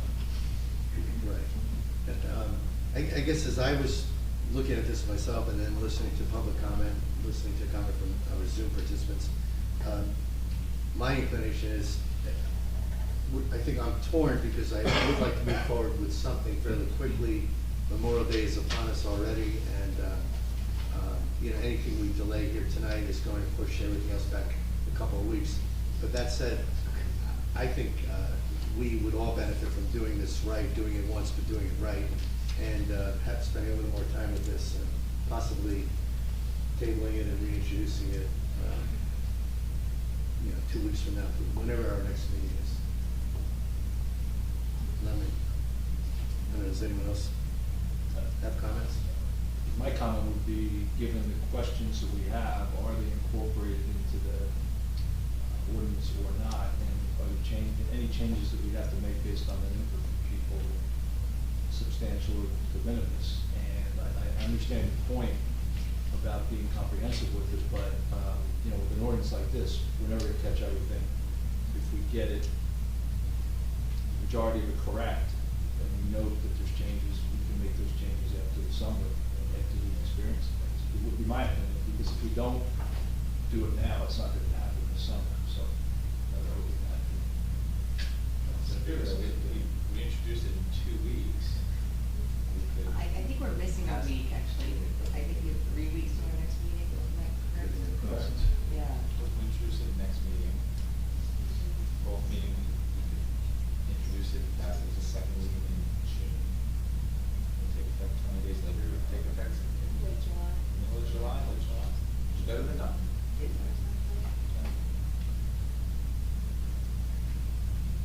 Yeah, I mean, again, as our attorney said, there's 17 or so sections. I did read through them all. I do know there's emergency section. I do know there's, police enforcement references. I do know there's fines. I think it's a maximum of $500 fine.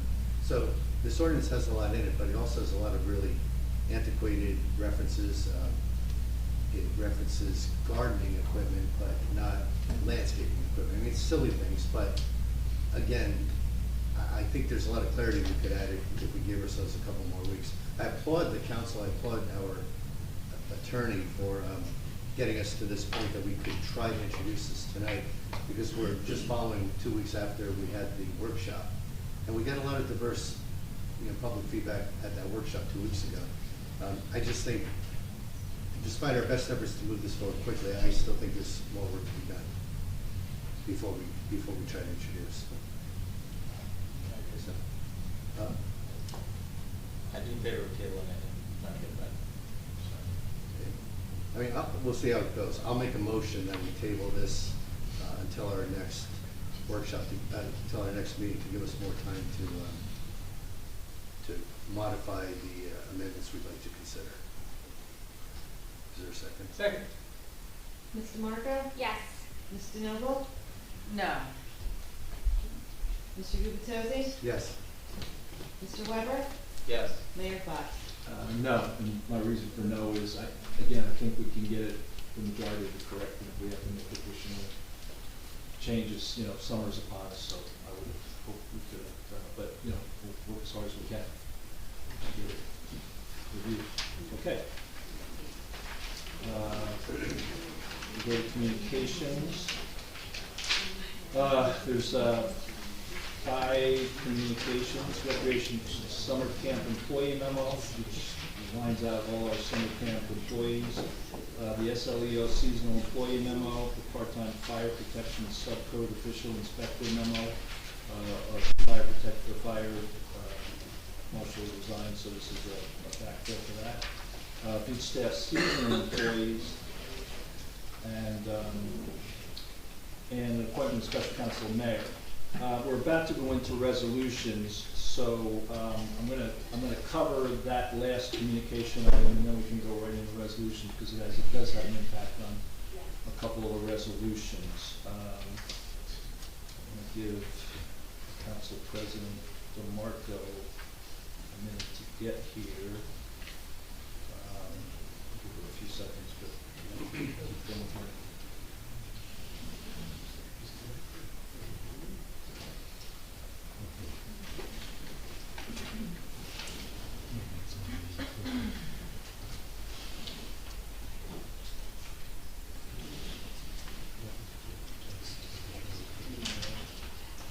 Just give us a minute, folks. Anybody want chocolate? You would? Thank you. I gotta fill up the chocolate, Jessica. I know that, so. Next meeting, Chris, will be talking about. Okay. So as I said, we'll cover this portion of communication. There's questions that come up on this on the agenda, and there is a potential implication. There is an implication on some of the individual resolutions. So I'll read this from comments that I have. In 1992, the residents of Bradley Beach chose our current form of government. It's my responsibility to administer this form of government until which time our residents choose to change it. After a year and a half of disputes with the council members regarding the appropriate demarcation of legal roles and responsibilities in the operation of the borough, I was compelled to seek relief from the courts to resolve this dispute. At the heart of it all, the question is whether the members of the council can adopt ordinances to dilute the legal powers and authorities granted to mayors in this form of government. My understanding of the law is that the answer to this is no. I believe we must adhere to the decision of the Bradley Beach electorate who decided on this in 1992 to organize the government as it did. There are members of the council which disagree and continue to encroach on that authority granted to my office by state law and borough charter. We will now have to leave it to the court to resolve this dispute, and I appreciate the patience of my colleagues at the dais up here, and the council and the public as the matter is decided. I remain open to working with the council here to continue to work forward on all other matters that don't relate to this issue, and remain hopeful we can resolve this amicably in an expeditious manner. To be clear, the actions I have taken are for the protection of our form of government. I take no pleasure in having to move in this direction, but the oath I took on January 1st, 2021 compels me to act on behalf of our residents. A brief was filed on this today to remedy the situation and ensure that we are conforming to the Small Municipality Form of Faulkner Act. On Wednesday, May 17th, I appointed Ms. Vicki Flynn, Esquire, as special counsel to litigate this matter. With this as a backdrop, last Friday I communicated this to the council, the clerk, and the business administrator, and our municipal attorney, and recommended we postpone the appointment of resolutions 2023-172, 173, 174, 175, which we'll get to after this. So that is my comment on that communication. Can we have a comment too, please? Sure. Okay. I actually prepared a statement for this, and I'd like to read it. After any election, it's not uncommon for a clear review of all borough professionals, and new professionals are brought in. In this case, that did not happen. I was elected November 8th, 2022, but the first conversation I had about the hiring of professionals was on December 21st, when I was first invited to the Borough Hall for the first time and began discussing professionals with Kim Humphrey and Mayor Fox. It was requested by the mayor and business administrator that I make my decisions in 9 days. I then had a lot of work ahead of me in a short window. I went ahead and I met with other council members from surrounding towns to discuss their experience and past and present professionals. I met with mayors as well.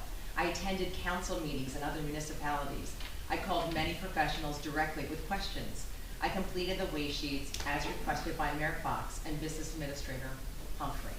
I did a lot of my research and submitted a list of qualified professionals that I felt would best serve the residents of Bradley Beach.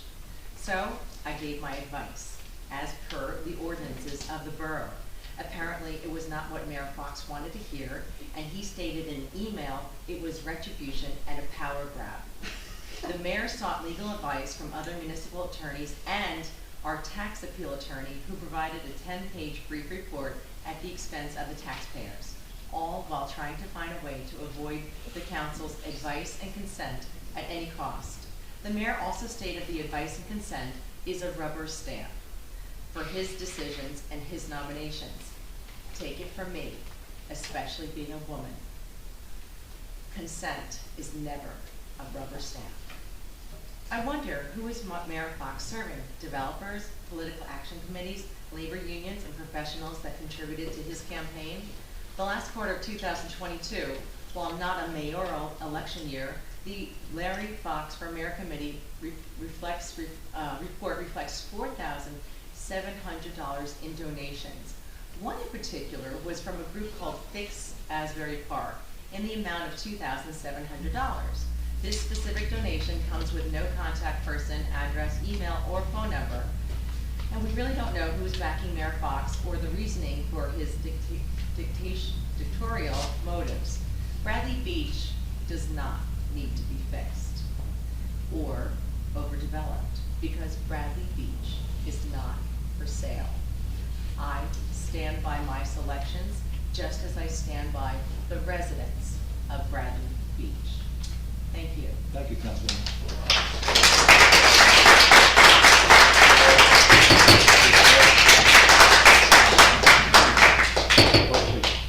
Okay, I also have a comment. Yes, sir. I don't have anything prepared as my colleague, but I do think there are a few things I just want to make sure we point out as we're discussing this. Anyone who's been coming to these meetings for probably the last year has probably heard the mayor say, you know, this is a strong mayor form of government and I'm a strong mayor. I've never said that, like. Okay, okay. I've never said that. No, I've never said that like that. I'm a strong mayor. I have No, heard you you. said it's a strong mayor. Okay. I have order, please. We will all have to go back to the videotapes, but the point being, the case has been made repeatedly by the mayor as he has challenged the council on various legal issues, that this is a particular form of government, a Faulkner Act, small municipality form of government, which is often referred to as strong mayor. When what is not often referenced under this strong mayor form of government is that this form of government also has a council, and a council plays a role in the government. You would think, listening to many of the mayor's demands, that he might not appreciate that the council plays much of a role, as Ms. DeNoble just referenced.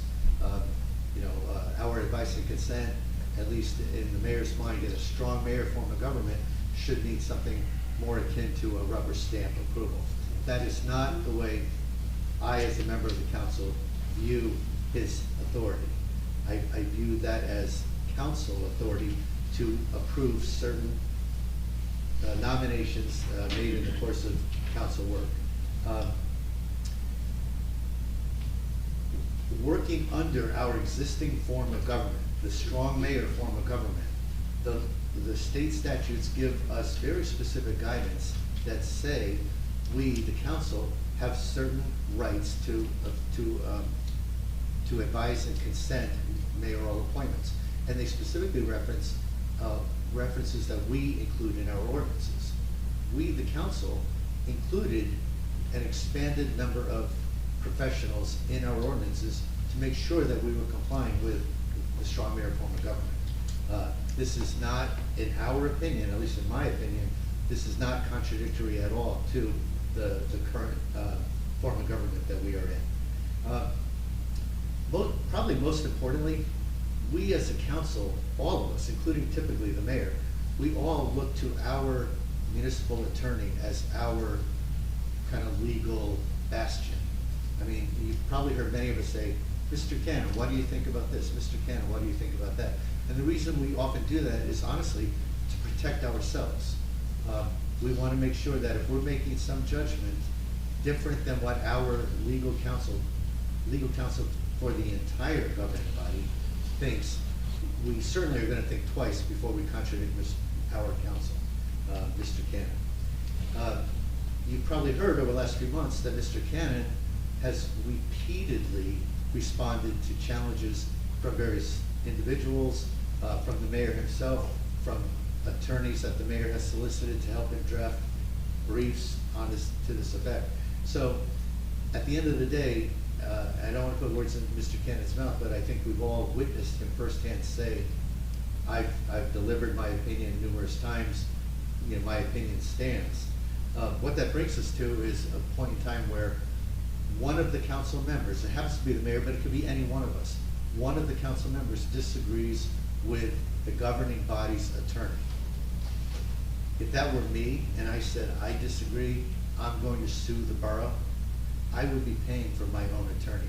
There is no way this council, I believe, would support me funding my attorney to sue the borough and to sue the governing body, or in this case, the rest of the council.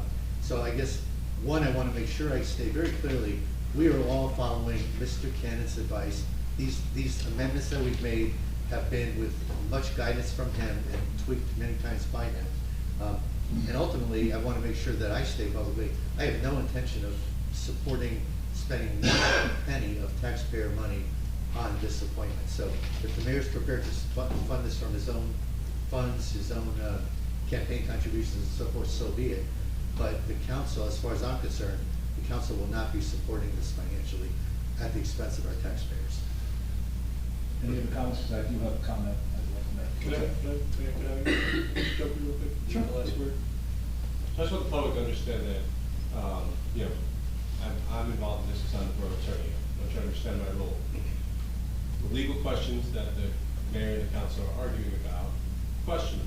So my job as the borough attorney, not necessarily, I don't need to correct you, Councilman Lutosi, it's not to give advice, it's to give an opinion, and so then that's the ruling, and we go forward as parliamentarian. So in order to challenge that, you have to bring a lawsuit, so that's what's happening. I just wanted to be clear that I'm involved in this not because I favor one side or the other, but because it's my job to give the opinion of what we should do, and the best reading of the law that I can make. It's not always black and white. So I just wanted to make sure everyone understood that, what my role is in this. Thanks for that. Thanks for that clarification, Councilor.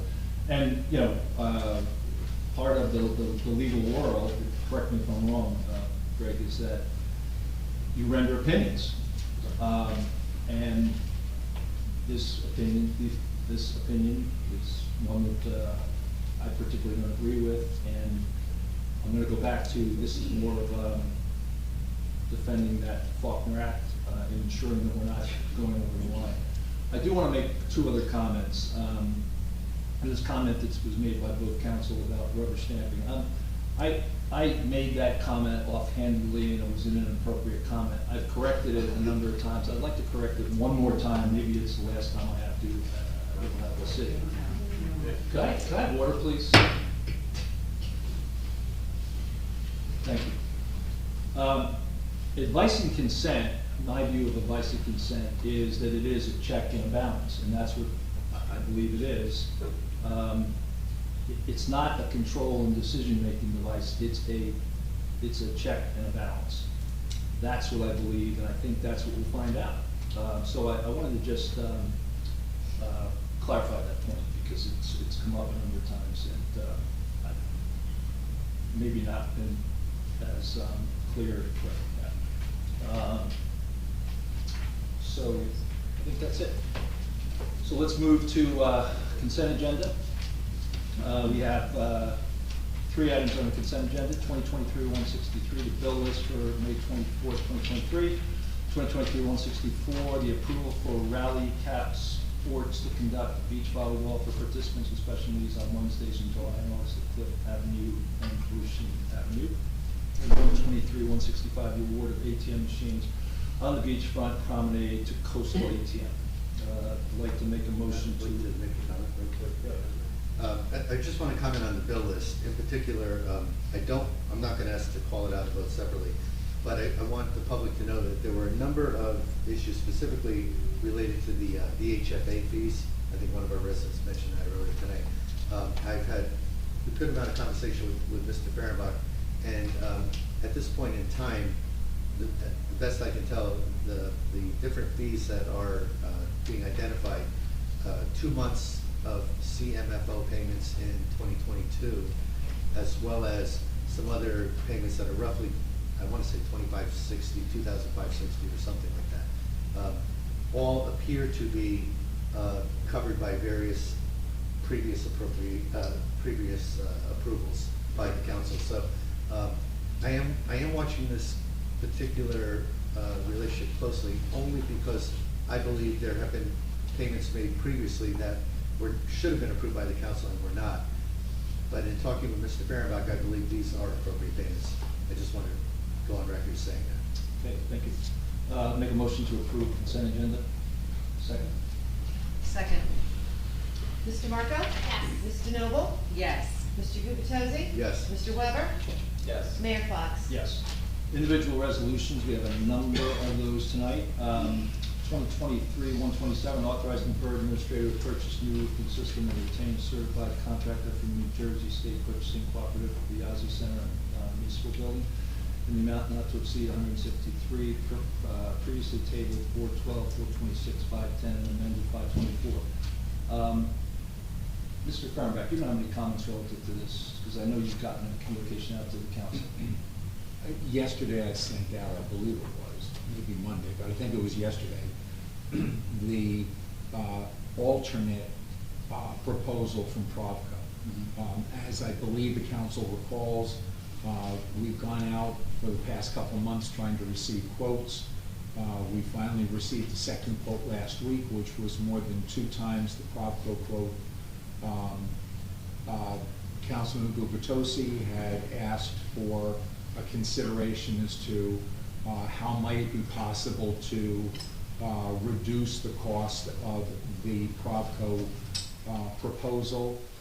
The mayor went to obtain that reduction that Mr. Gubitosi had sought. The company has estimated that to remove the piping and the trenching is worth approximately $12,600, which would bring the $163,000 cost down to $150,400. It's been indicated that there are potential adverse consequences of removing that, the possibility of long-term undermining of the building because of essentially the concentration of the runoff as the result of using gutters and leaders, and then the possibility of icing in the winter, which could then present a slipping or tripping hazard. But those are the 2 choices that are available to the council. The mayor has made it clear that he's concerned with the risk management side of it and would prefer to go with the $163,000 original proposal, and I'll just leave it at that. Discussion? Yeah. And that 163,000, as we expressed in prior meetings, is actually split between something closer to 150 or 145 and 17, 145 for Biazzi and 17 for this building, which is in significant need of, if anybody's been behind us in the back room, significant need of repair. So the comment I wanted to make was, as evidenced by the previous tabling of this on April 12th, April 26th, May 10th, further amendment. The council has raised questions about spending this much money on a relatively small building in a bit of a state of disrepair that may or may not fit into our longer-term strategic planning around asset management. We're just concerned about the cost, and we did our best to encourage feedback with multiple bids, which we did get one. As Mr. Faribault mentioned, it was basically double the cost we were looking at. And the third was supposed to bid at the 11th hour, came back and said it couldn't get the subcontractors to supply the bid. So we did go out for 3. So we as a council are kind of faced with, do we just scrap this and do a full-blown RFP marketing where you get a lot of bidders, but it takes a lot of time. You probably get a lower cost, but there are possibly going to be questions about quality, significant delays. The bid process might take 6 to 8 weeks. On top of that, you award the bidder, who knows when they start. So I'll let my colleagues decide what they're going to do. I'm likely to vote in favor of this just so we can move forward. What probably made that easiest for me is the comment I made earlier tonight, the budget workshop, where it was identified that this cost does not impact our current year budget. We'll be able to at least fund these repairs out of reserves that we've already built up. Okay, thank you. All right. The comments, I'll make a motion to approve 2023, 127, sorry. For a second. Mr. Marco? Yes. Mr. Noble? Yes. Mr. Gubitosi? Yes. Mr. Weber? Yes. Mayor Fox? Yes.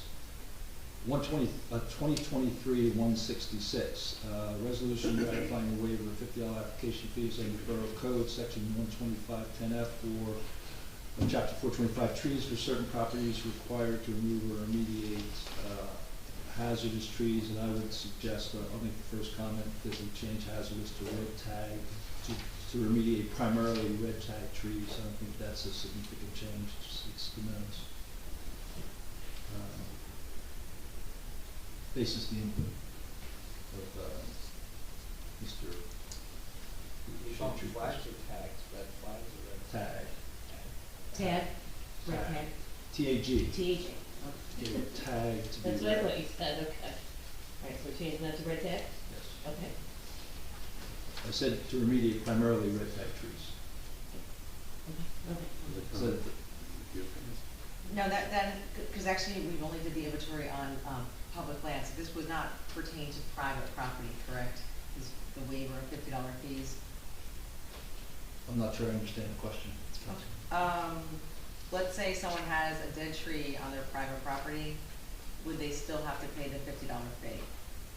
It only pertains to the list of people. Oh, okay, so this is not. No, this isn't a change This in is ordinance. just one, This is one instance. one instance, okay. Let me explain the instance, so, because people may not understand what this is. Okay, for those. Okay. We, the Shade Tree Commission applied for a grant, got a grant to do an inventory of our trees. The numbers that, and I didn't want to contradict you, but the numbers, there were 18 called red tag trees, and those trees were deemed to be, you need to deal with these immediately.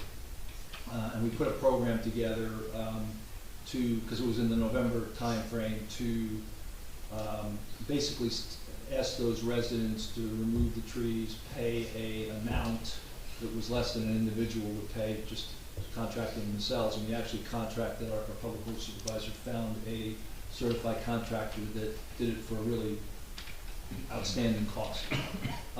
In doing so, we also said to those, it wasn't 18 people, because a couple of like 2 trees on their property, that we would waive their $50 fee.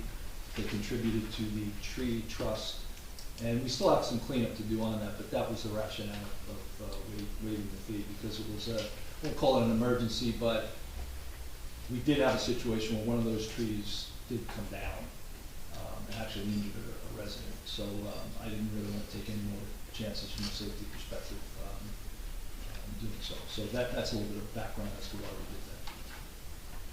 So, I guess I have a comment. Oh, okay, John, go ahead. Yeah, notwithstanding what the Shade Tree Commission Chair said, first of all, he did mention that this list isn't complete. There were other red flag trees that aren't on this, so I don't know the discrepancy or why not. Mr. Mayor, you mentioned the fact that we got a price and somebody took these trees down and everybody was supposed to contribute towards that overall cost. But it's my understanding that not everybody has. That's correct. Okay, so I'm concerned with waiving a fee when not all these people have even paid up what they owe the borough for the service provided. Our intent is to send them a reminder, and I've already talked to a few of them, and they said, I absolutely forgot, send me the reminder, we'll pay. So there's no rush to do this, right? Like, to wait till we get those. I'd like to see those people pay. And but again, I mean, I want to uphold the concept that people are responsible for the upkeep of the trees in the planting strip. And I tend to agree with the Shade Tree Commission Chair that waiving these fees kind of undermines that, because it is true. Like, if you want to take down a dead tree, if your tree's dead in the planting strip, you don't have to replace it with another tree. Well, guess what? Everybody thinks their planting strip tree is dead, and they all know that they come in. The applications come in like that more often than not when the tree's not dead, because if it is dead, then they don't have to replace it. So occasions we have to, have the tree expert go out and be like, well, this tree's not dead, or sometimes it's alive, but it's not getting any better, and then it's just the same as dead. However, I do agree that gets used. I'd rather reinforce the concept that people are responsible for the tree in front of their planting strip, and I believe waiving this fee undermines that. And as I explained to you before, Councilman, this was a special case. We had an emergency situation, and that's why we waived it. And we communicated to those, I think it was 12 or 13 residents, that the fee would be waived. I really don't want to go back and tell those people that we were only kidding about that, because I think it was appropriate to do, given the situation we're in. I remember the whole situation really well. I remember the communication. It came from the code enforcement officer, but they made it sound like it came from the Shade Tree Commission, and it caused a lot of consternation and confusion. So what is, I'm not sure how what that has to do with what we're trying to do. It was poorly communicated, and I don't remember, I mean, if we told them, I don't know why we would have told them that we were gonna waive the fee until we had the meeting about that at the council level. So, and that's just my opinion. The trees came down, I'd love to see these people, everybody pay up and pay what they owe the borough. That I don't like the idea of undermining the concept that. There wasn't an attempt to undermine anybody. We had, as I've explained before, we had an emergency situation. We were told to get these trees down as quickly as possible, and that's what we did. And we did it at I think we came up with a good solution. You may not agree with that solution, but that's the solution we came up with. I think it was a good solution. I mean, but I don't see that waiving the fee has to be part of that, that's all. Okay, anybody else? I'll just add one more thing. This was a very particular case. There was an inventory and these guys were red flag trees. And then, so now the shade tree knows and now the borough knows. So that puts liability on the borough. So these trees had to come down quickly because now there's knowledge. And that's why you probably waived it, but I'd say in the future, just run it by the chairman of the shade tree before you do anything and make sure, because they count on these $50 fees. And there were quite a few people that did make a donation, but there's quite a few that did not. So I just think that the communication has to be better, but this was kind of a sticky situation because it was the first time the inventory was done. There were 18 trees that were red flagged. We still have orange and yellow, so none of those, I think those, and most likely when you tell people, hey, it's a $50 fee, but that goes 100% to planting new trees. We don't have a lot of trees here. We're only 14% of our 40%. So a lot of times you tell them that, like, oh, that's good. My tree's dead, but I'll help contribute to no more new trees. $50, that's not bad. I mean, even last year we collected with a shade tree, just the $50 fees, $1,850. That covered half of our planting that we just did this spring. So a lot of times if you just explain it to people, they understand and they're a little more proactive and more likely to pay the $50. It's not bad. Well, for what it's worth, I largely agree with Mr. Bagwell, the chair of the Shade Tree Commission. And I agree with Mr. Weber that I think the outcome might have been good, but I think the process was really flawed. I think it's a very bad precedent to waive fees, just in general. You know, when I had to repair my sidewalk a few years ago, nobody came to me and said, it's a hazardous sidewalk, we'll give you an option, you know, we'll even pay for it, but you know, you'll have to, you'll have to pay the fee. I had to pay for the sidewalk. I would suggest, again, I may be in the minority, but I would suggest the folks who paid something, voluntarily paid something, would take their permit fee out of their donation, if you will. But I think folks who do not pay should pay a permit fee.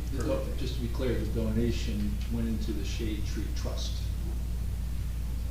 That's where that money is. Well, I'm not suggesting those people should be asked to pay more, but people who have paid nothing, they should not have their permit fee waived. Well, we are going to done those people, I think there's 4 or 5 people. And again, I've already contacted 1 or 2 of them, they said, I forgot, I'll send it in. So I don't see that's going to be, those people basically agreed to do it back in November. It's just more of a. I think it's really important that the precedent not be set that we, the council, are waiving these fees, certainly not on a regular basis. This is something the Shade Tree Commission, it's a law established to protect them. It should be an exception, I agree. Okay, so 2023-166, I make a motion to approve. Second. I'll second. Mr. Marco? Yes. Mr. Noble? I don't even know what to say. I mean, we're still waiting on 9 more people to give a donation. I'm just gonna say yes at this point. But I don't like the process. I think we should, again, have to go with Larry Bagwell first. Mr. Guptozzi? No. Mr. Weber? No. Mayor Fox? Yes. Okay, 2023-167, authorizing 2023 service agreement with Motorola Solutions for the police consoles. Make a motion to approve 2023-167. Second. Mr. Marco? Yes. Mr. Noble? Yes. Mr. Guptozzi? Yes. Mr. Weber? Yes. Mayor Fox? Yes. Just 1 second. 2023-168, authorizing the reappointments of municipal court judge Paul J. Capitorto for a 3-year term effective July 1, 2023 through June 30, 2026.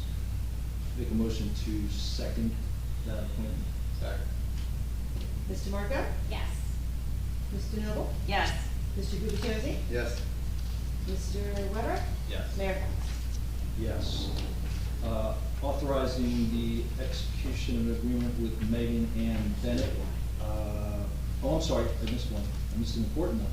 Acknowledging granting of tenure to Patricia McGill, CMCA, as Bradley Beach Municipal Court Administrator pursuant to NJSA 2A:8-13-1. Make a motion to approve 2023-169.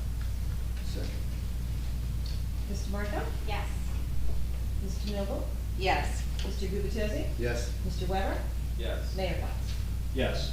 2023-170, authorizing the execution of an agreement with Megan Ann Bennett, Esquire of Dilworth Paxson LLP as bond counsel for Borough Bradley Beach. To just clarify, they just merged with another organization, so it actually creates more capability for the borough.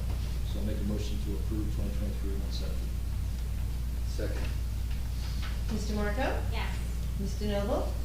Yes. Mr. Gubatose? Yes. Mr. Weber? Yes. Mayor Fox? Yes. 2023-171, authorized Borough Bradley Beach to participate in an intra-county mutual aid and assistance agreement participating units in Monmouth County, the county of Monmouth. Make a motion to approve 2023-171. Second. Mr. Marco? Yes. Mr. Noble? Yes. Mr. Gubatose? Yes. Mr. Weber? Yes. Mayor Fox? Yes.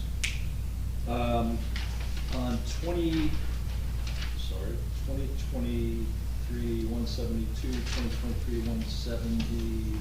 2023-173, 2023-174, and 2023-175.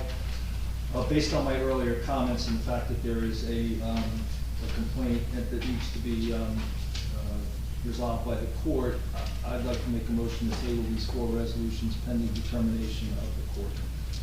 Do I have a second?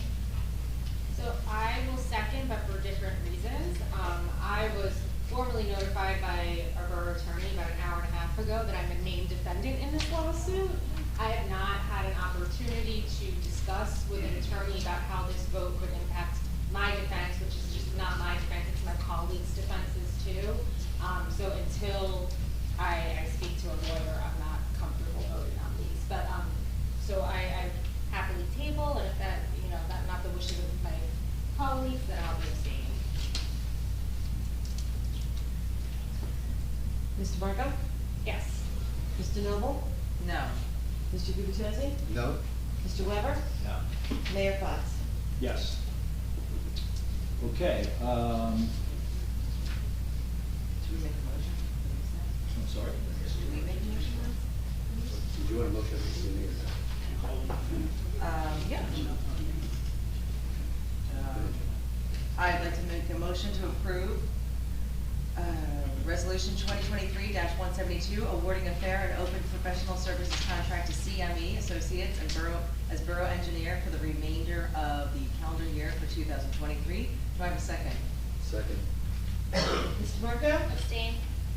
Mr. Noble? Yes. Mr. Gubatose? Yes. Mr. Weber? Yes. Mayor Fox? Abstain.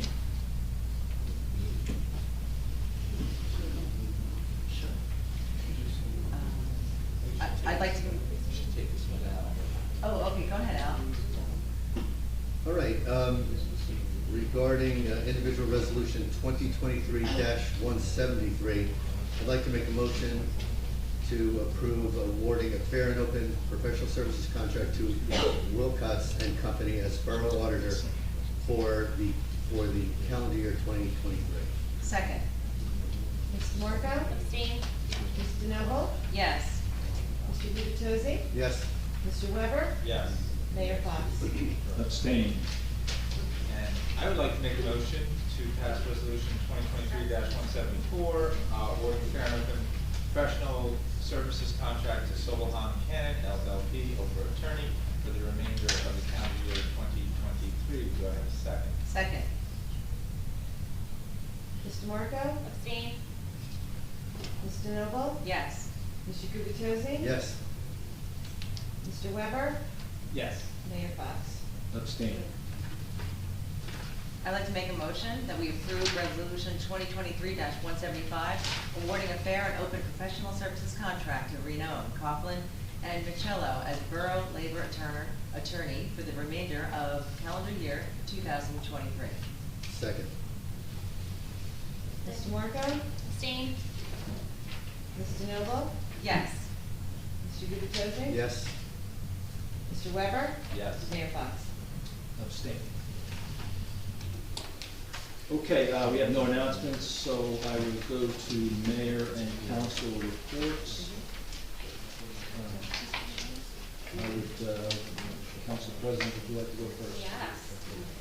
The Land Use Board met on May 18th and granted 2 requests for extensions of time, an application for both variances for construction of a full second story and half story above, an appeal of zoning officer's determination, and an application for both variances for demolition of existing dwelling and construction of a new 2.5-story dwelling on an undersized lot, which did lead to a discussion about our ordinances in general, specifically about undersized lots. And I know this is something our engineer Ben Matlock is working on, so looking forward to resolutions on that. Thank you. Good? Okay. Councilwoman Dumont. Okay, so on May 11th, I went to Bradley Beach Elementary School and I got to meet Linda Deutsch. She worked for the Associated Press. Her first front page byline came during her coverage of the historic Martin Luther King's Civil Rights March in Washington, which was August 28, 1963. Fun fact, the day I was born. She also joined a very male-dominated Associated Press. Of course, it was 1967.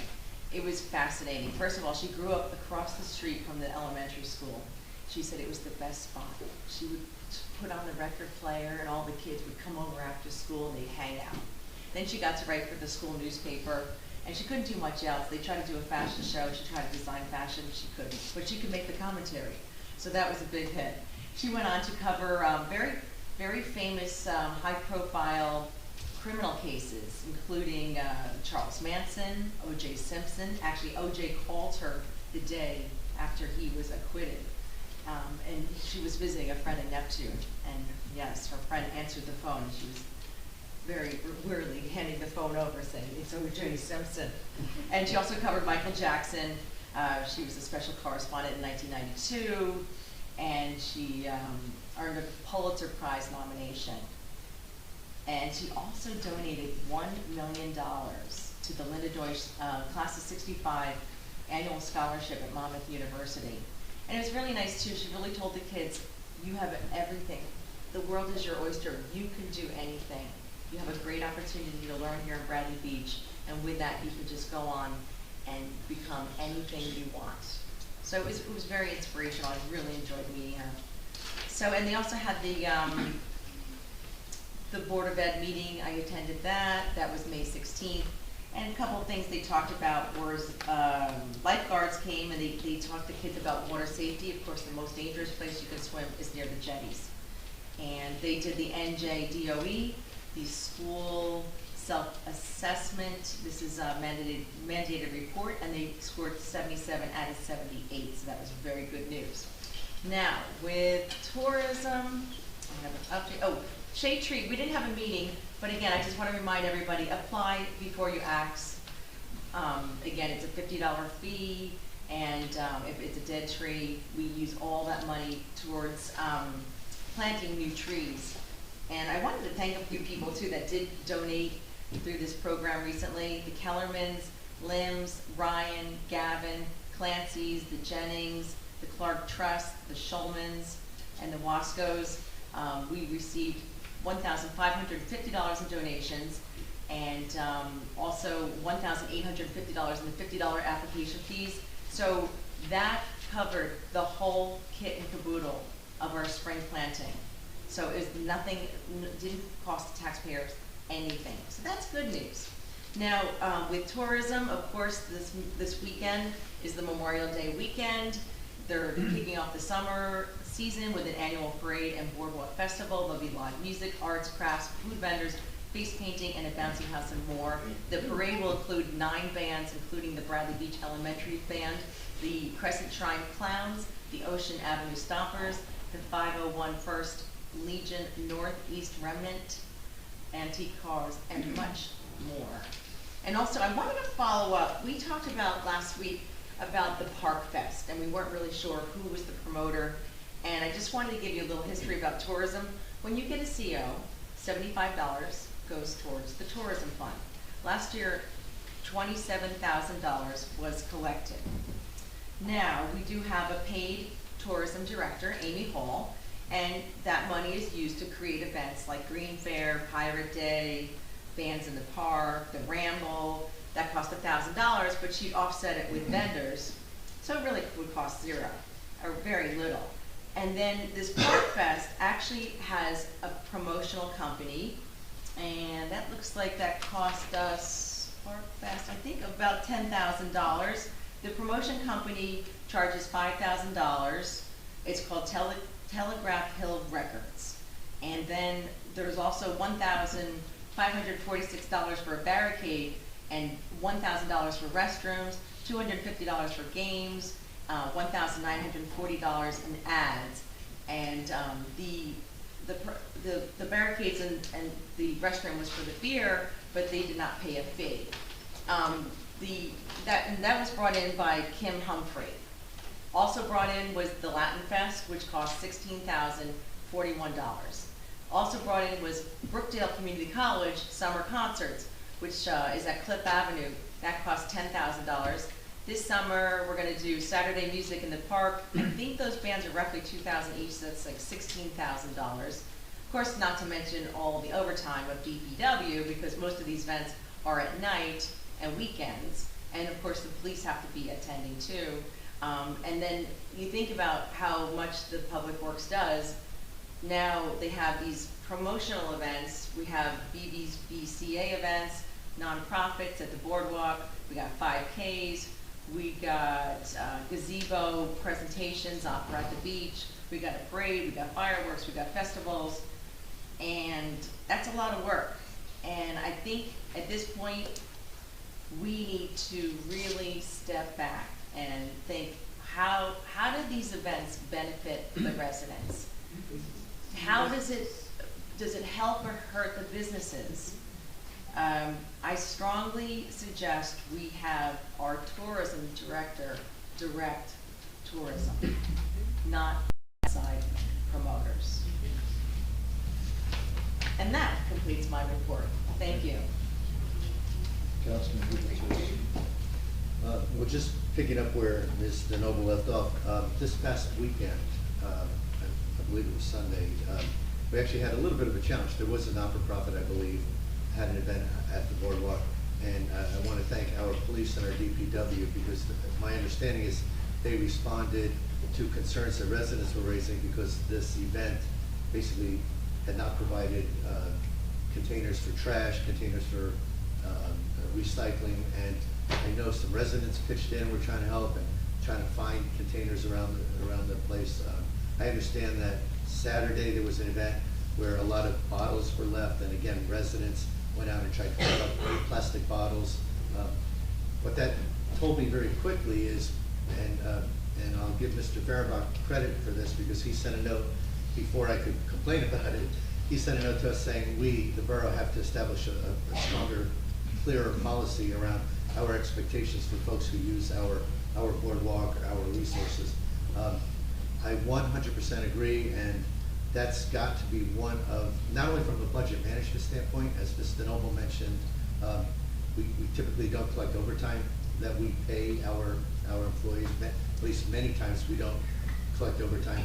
But now I'm realizing there are times where we don't even know they need coverage. These event organizers are left apparently to check boxes. Do you need help? No, no, no.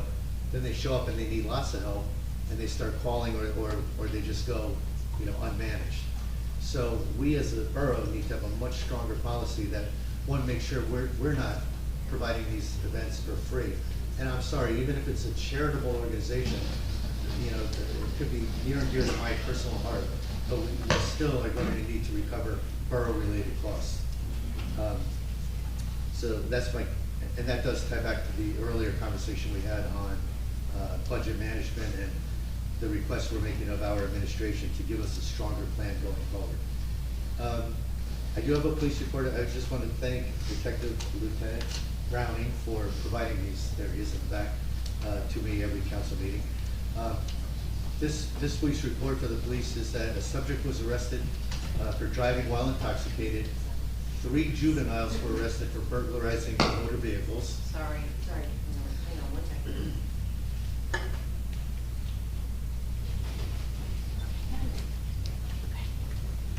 An officer from our K-9 unit was deployed to assist Belmar in a security check of their recent seafood festival. And then finally, I serve as a liaison to the Sylvan Lake Commission.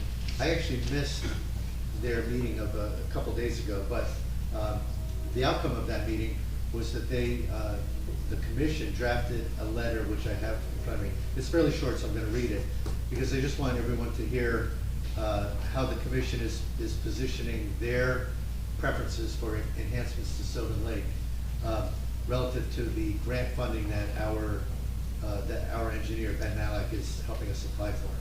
So the letter reads, Dear Ben, thank you for your email of such and such a date. Skip to the point.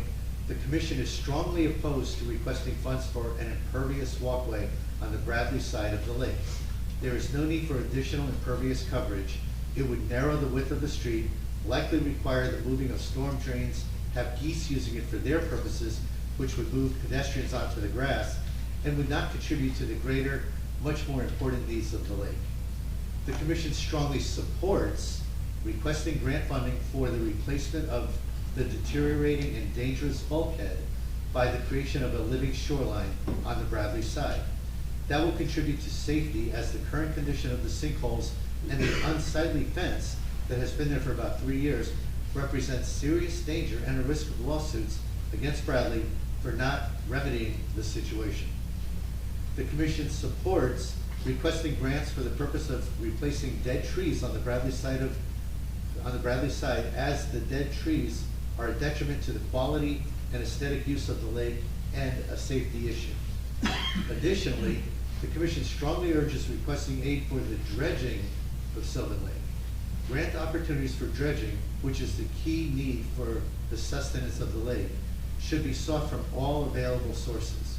Review of local grants at municipal, county, and state levels needs to be consistently monitored to maximize the availability of funds for the cost of this project. As the vehicle that was established by both Bradley and Avon for the purpose of advising both towns with guidance regarding the stability of Sylvan Lake, the Joint Commission sincerely hopes that these recommendations will assist with the creation of the request for grants. Sincerely, Mary Louise Farmer, Secretary. But that really encapsulated a lot of what you probably heard us cover over the last 6 months, if not longer.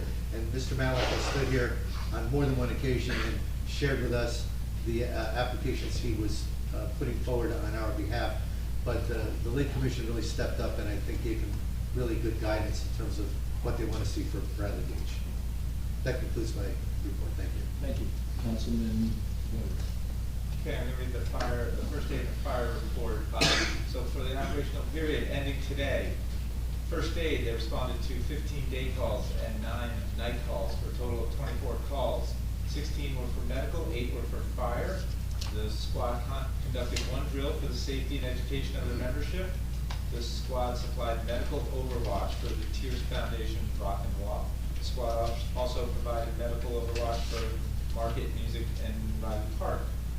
Congratulations to Dylan Federici on passing the National Registry of Emergency Medical Technician course, and the squad fulfilled 100% of their assignments. For the fire department, same period ending today, the department responded to 8 requests for the department. They conducted 1 training drill for the safety and education of the members, and they fulfilled 100% of their assignments.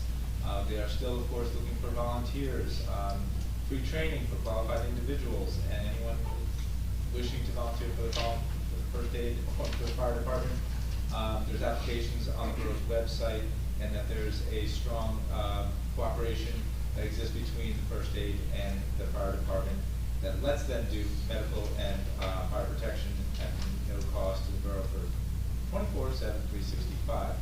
I'll make a comment about trees, just as a reminder that that tree in your planting strip, as I said today, it's your responsibility. So if your tree needs trimming, call a tree company and they will take the dead branches off. There is no application fee to trim your tree. And the car windshield that you save will probably be your own, or somebody that's visiting you because they parked in front of your house. So reminder, take care of your trees. I will say also with respect to trees, you know, what makes people crazy in this town, in my opinion, is when they see other people getting treated as special. And it's one of the reasons we reformed the Shade Tree Commission, because so everybody's treated the same. If you have, you want a tree down or whatever, it gets sort of judged by a group of volunteers. They are your peers and neighbors in town, and that's a really, really fair system. Not much to report on Fletcher Lake because they haven't had a meeting since the last, but everybody is seeing and enjoying the new bridge. They're very happy to see and enjoy the new bridge between the two towns that make up the Fletcher Lake Commission. And with respect to events, first thanks Greg for taking a text from me at 8 something on a Sunday morning. That was very nice of you. And I know you dealt with the situation because I couldn't. But for these events, if we're going to be expected to deal with the trash that is being left behind by these events, I think we should feel comfortable as a council in dictating what they can bring. Like I would be all about no single-use plastics and things like that, and just making sure everything is recyclable. So maybe that is something we can look at more closely before we're approving events, and that is my report, Mr. Mayor. Thank you. I have a couple of comments.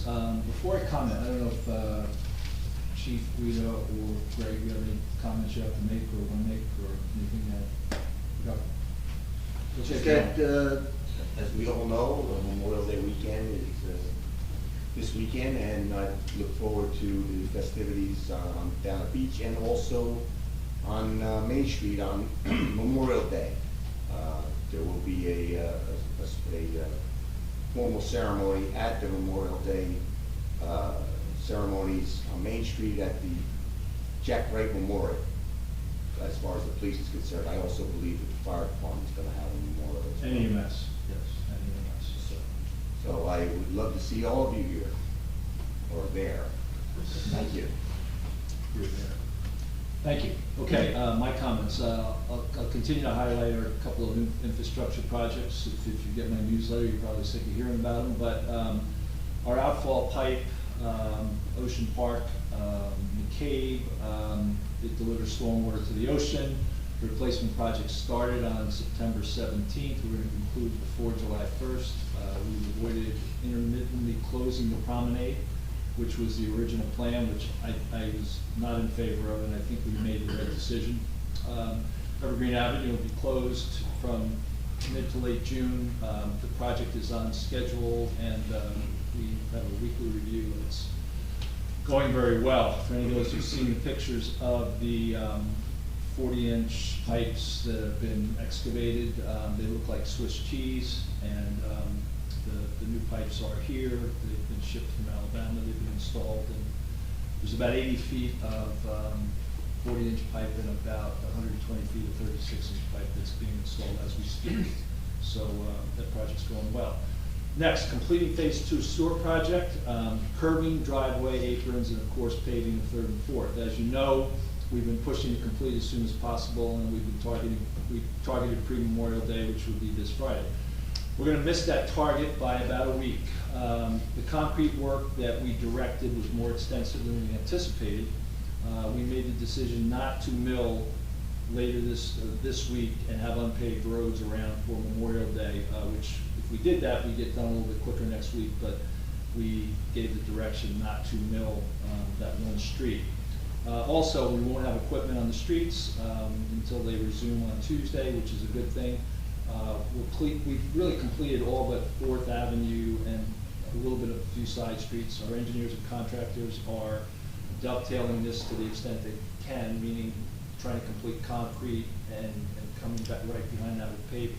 We're disappointed that we didn't finish by this Friday, but we really put a comprehensive solution together. And by that I mean curbs, aprons, concrete work. We really wanted to see 3rd and 4th Avenue look like 2nd Avenue looks from a year ago. It looks like kind of a brand new street, and that's the look that these two streets will have when they're complete. So we believe we've made the right decision around that. It's just the concrete work's been a little bit more extensive than we thought. We've completed a joint project with Ocean Grove. Councilman Weber mentioned our partners that they're part of the Fletcher Lake Commission. Walking bridge is done. We completed it last week. We've also replaced benches, and we have some more planned improvements on Lake Terrace Park. As these infrastructure projects wind down, we'll be looking for, what's next, what are the next things. I'll probably start talking about those in the next couple of weeks because we do have some ideas. Memorial Day weekend, a few people have said is upon us. Parade is on Ocean Avenue. Starts at 10 a.m., followed by various vendors on the promenade. More importantly, we have the annual Memorial Day ceremonies on Monday at Riley Park at 11 a.m. Weather looks good for the whole weekend. It's not hot, but it's going to be high 60s, low 70s, so we expect to have pretty good weather for the weekend. The 130th anniversary plan, the committee's working through that pretty systemically. We're celebrating Bradley Beach since its inception in 1893. If you've seen the banners around town, the flags, they're going to certainly be involved in the Memorial Day Parade. There's a dinner, music celebration planned for June 10th that I think is more than sold out at this point. I think there's 250 or so people that have signed on to that. Also, they're working with the Historical Society to do mapping of Main Street for a historical exhibit at that, and that's followed by Alliance Week.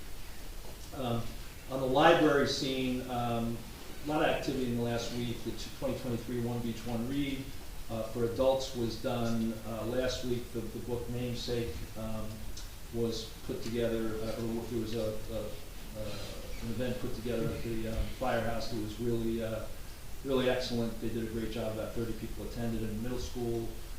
One Beach, One Read was held on Friday. A really cool event in that they brought an author, a cartoonist in, and he basically imparted how cartoonists think and then how they convey that into a book. So the students were there with their pads just drawn away, so it was actually pretty cool. Spring English classes, language classes, they're Saturdays at 9:30 at the library. One-on-one technology assistance as needed.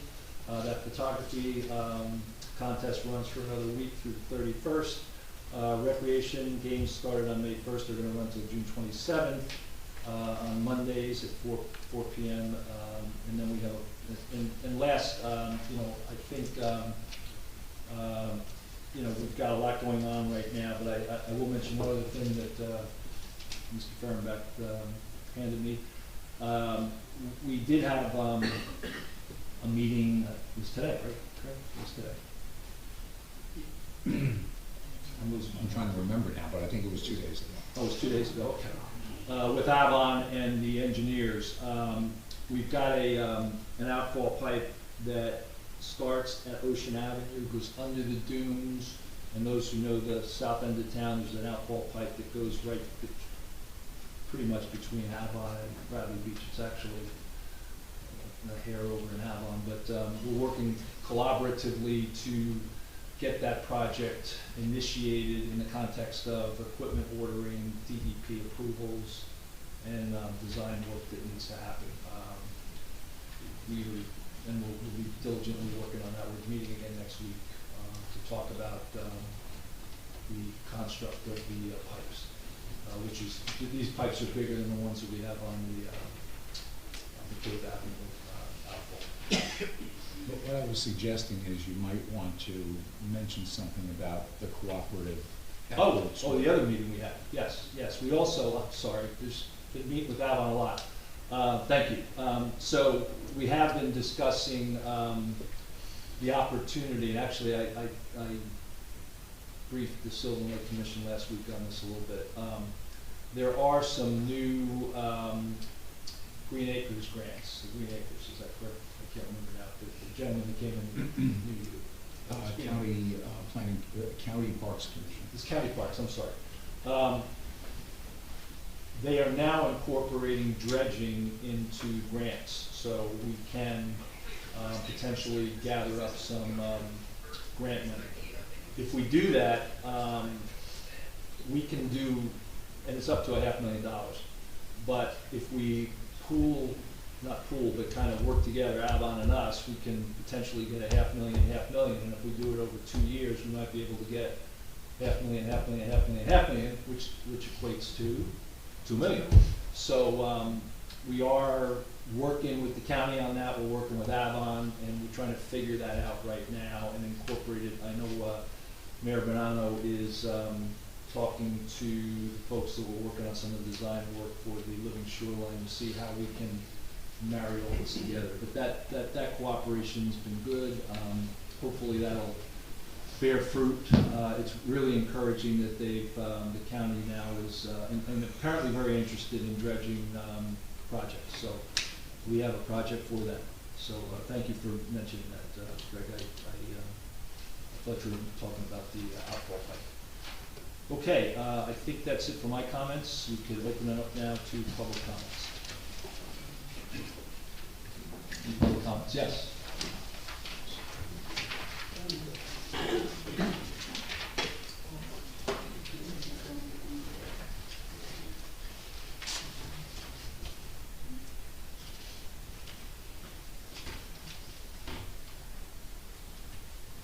My name is Shishis, 112 4th Avenue. Just a question regarding the Sylvan Lake Commission report that the Mayor just gave. Councilman Gubitosi, are you also a liaison for Sylvan Lake? I'm sorry, am I also what? Liaison. I am the liaison. Were you included in all these meetings? I was absent of my own accord, but the commission does a really good job keeping me abreast. Okay, thank you. I was just curious about that. Thank you. Yes. Mary Baxter, 218 4th Avenue. A couple of different things. Let's start with BBBCA. By the way, to my view and what I've seen and what they do, very dedicated volunteers. And any town needs dedicated volunteers. I do, though, take what Councilman DeNoble said. They're optically, we seem to have, I'm not saying it's true, I'm saying the optics are they're undermining our own tourism board. And that doesn't sit right with me. And then secondly, I would say, we used to own a Bakery Cafe. I can't tell you how many times, 3 times a week, we're asked for donations, which is how they're, I guess, feeding people at the 130th anniversary, which we'd like to go, and unfortunately, yes. It's onerous, and so I would just ask the BBCA, I think at least one person from there is on the Zoom call at least, you know, bear in mind, it's really about the local businesses and promoting them and not burdening them. I patronize all these businesses in town, and I ask them about, you know, the BBCA and what, you know, and some have good things to report, some do not. And so I would just say, be wary of how much you're asking in terms of donations from small businesses who are not making huge profits. I can tell you, I've been in, especially restaurants, I've been in that business. It's very hard. Your margins are low. So I would just ask that. But I will say with the 130th anniversary, I hope it goes well. We can't be there. Secondly, Chief Guido, let me first say, I think our police department is fantastic. You're responsive, you're around, I feel safe. I also, there was like a fire across the street from my house several months ago. The police were literally there in less than a minute. Even before the fire trucks could even get there. It was impressive. That said, so, you know, I have, in terms of the work that you and your team do, I have no complaints. But at the last meeting, we had an interaction with a council member I don't blame you as much as I blame the mayor because he wasn't hitting his gavel. But I just don't think that's respectful. We have voted in these 4 council members. I happen to vote for all 4, but even if I didn't, it doesn't matter. Somebody's voted them in, right? And they have, you know, the reason why I voted them in is I thought they would add value and bring thoughtful discussion to the issues and opportunities we have. So anyway, that's all I said. That's my little thing with you, but otherwise, love you. But with the council, and Mayor, I don't know if you have a loss of, I don't know if you're bald-faced lying, and I'm not being facetious, if you really have a loss of memory that you haven't talked about being a strong mayor in every council meeting, it's on tape. See a neurologist, because you say it every Would you meeting. gauge the tone a little bit, please? Oh, okay, Yeah. okay. Well, then, let me, you know, the other thing I take exception to, you bring up the strong mayor. You bring up strong mayor so much, you come out as weak. You know, we are a town, less than 5,000 residents. You know, big cities have a strong mayor. I'm not sure. In 1992, I do not know the circumstances. I didn't live here. But if that's your excuse for litigating against these 4 council people, because they may not agree with all your picks for professional people in the town, it's disgraceful. And I better not be, my taxpayer dollars better not be going to pay your special counsel, lawyer shopping, no doubt, to find somebody. It's inexcusable. Thank you. Thank you. Anyone else? Yes?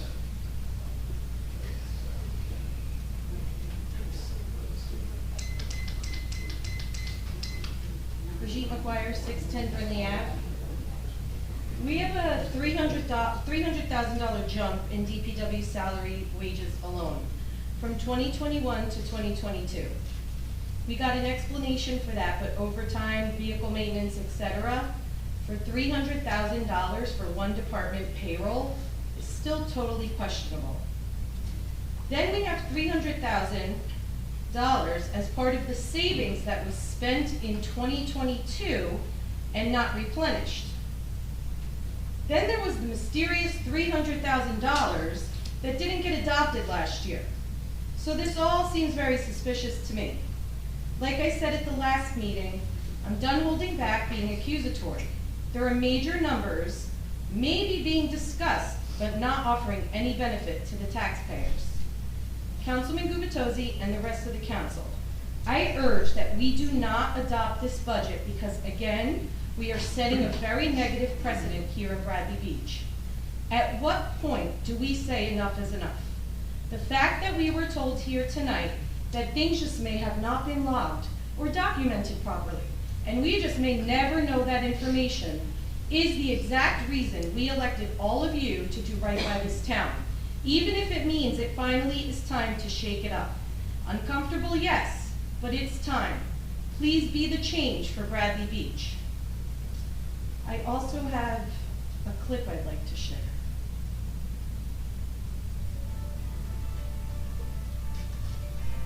Which form of local government provides the best structure for community success? You are probably familiar with the mayor-council or strong mayor form. Here, the people elect one politician, the mayor, to lead the community, hire staff, and oversee all day-to-day operations and service delivery. Having a single politician at the top of the structure has its disadvantages. The elected council is largely unable to effect change because the mayor is solely responsible for the budget and staffing. Political agendas can contaminate what should be transparent, ethical, and efficient service delivery. And it also leaves that go-to person more susceptible to the influence of special interest groups, leaving ordinary voters with less say about what goes on in their community. The council manager form of government was created to Just wanted to share that. And Mayor, can you stop doing favors for people's $50 tree removals? Because it's pretty obvious. Thank you. Yes?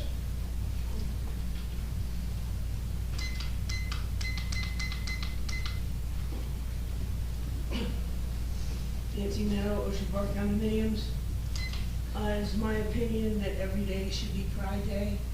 So as I personally transition with my pronouns for people. If I revert back, I apologize to anyone who might be offended. I have noticed once again, employees past and or present that have not been identified to this room, nor to the people on Zoom. That is offensive, and I don't know how many weeks I gotta come up here and say it, but we're at the year point, beyond the year point. And I will continue to say it, because eventually you hear me, especially when you talk about tourism and talk about cost of special events and public works and the police department and nonprofits on the boardwalk. I've been saying this all for years.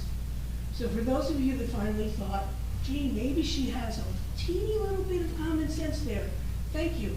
That is why I voted for some of you. The noise ordinance, I'm not up to speed on it, but I know I have mentioned, whether it's backyards, the beach, or the boardwalk, the need to modulate and ban the wireless speakers.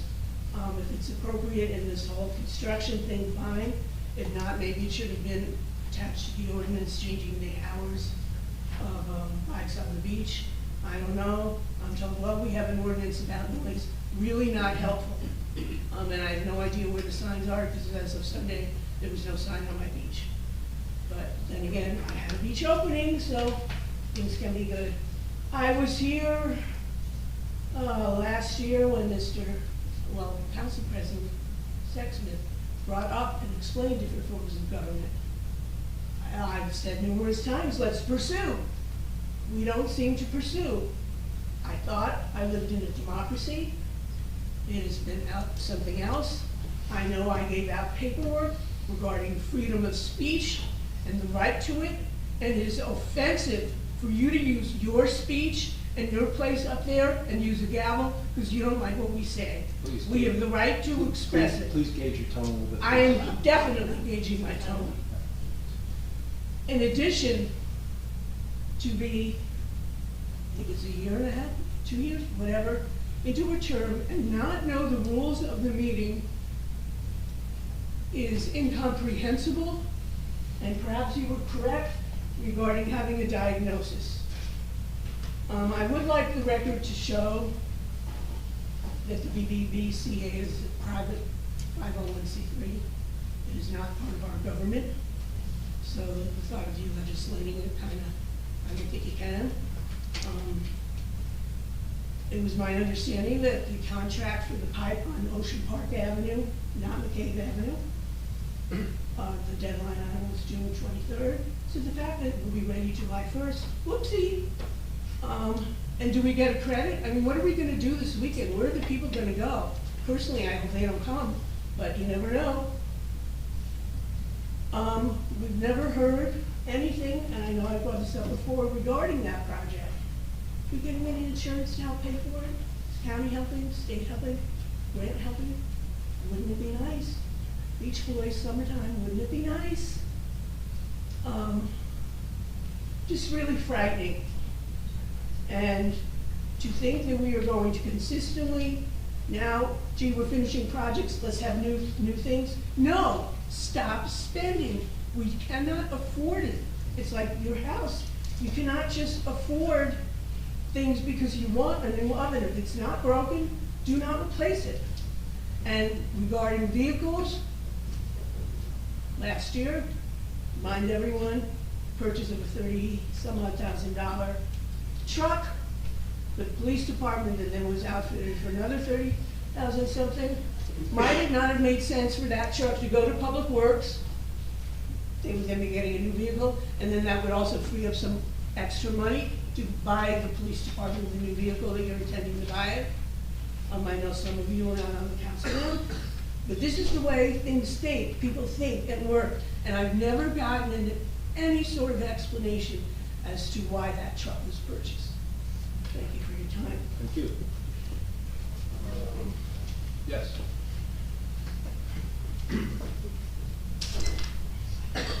Rick Bartolome at 116 Newark. Just a couple of things for chapter 310. I think you should also consider when you have the residences with power washing, lawn mowing, and leaf blowing. So, again, a lot of people do that on the weekends, and if you need to clean off your sidewalk or there's some debris or something and you need a power wash, I'm just throwing things out there for everyone to consider. Thank you. Thank you. Rick, do you mean that we should allow or not allow? That's my answer. I'm not sure. Oh, he's not sure. Your wife seems sure.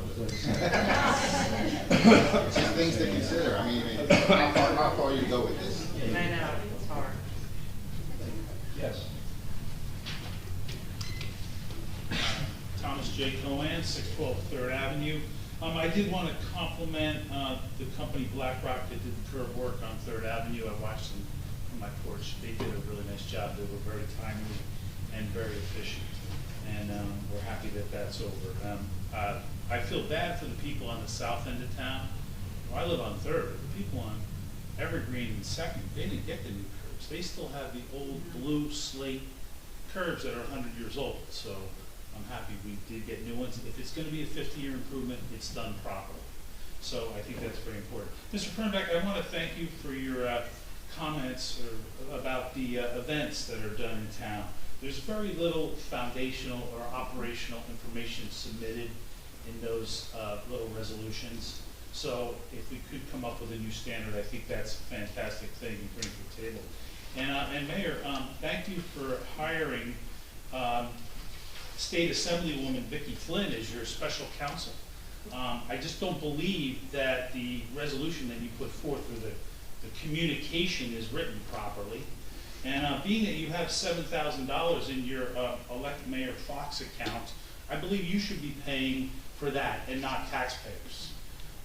And I've spent a lot of money on legal fees, but it's my money. And that's what you should do. That would be my recommendation. I just had a couple other things here about the, I don't understand, this is the second budget workshop we've had without the CFO. I'm just amazed that we do these workshops without the CFO. Mr. Fernbach did a nice job of keeping the ball up in the air, but that's really where you get down to the nitty-gritty. And I do want to take a moment to compliment Mayor Engelstadt, because going through my files, I came across a copy of the Bradley Beach Borough 2020 budget outline.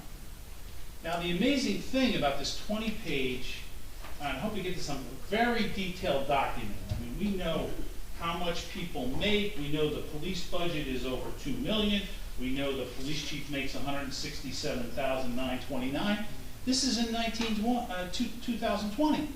We knew all this, but the most amazing thing about this document is that it's dated February 25th, 2020. So this is the process that I've been looking for. This is the process that I thought we would get, and we haven't. And it's still abominable, and I'm really, really concerned that this is going to be a, and I quote, prudent and practical, manageable budget, because I'm not feeling it. Thank you. Thank you. Anyone else? Yes.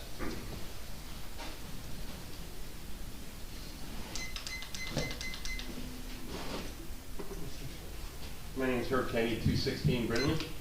I'm actually going to change this a little bit and just try to infuse some ways that the town become a little bit more communicative, more efficient, and more productive. You know, I get your newsletter, Mayor. I think it's very good.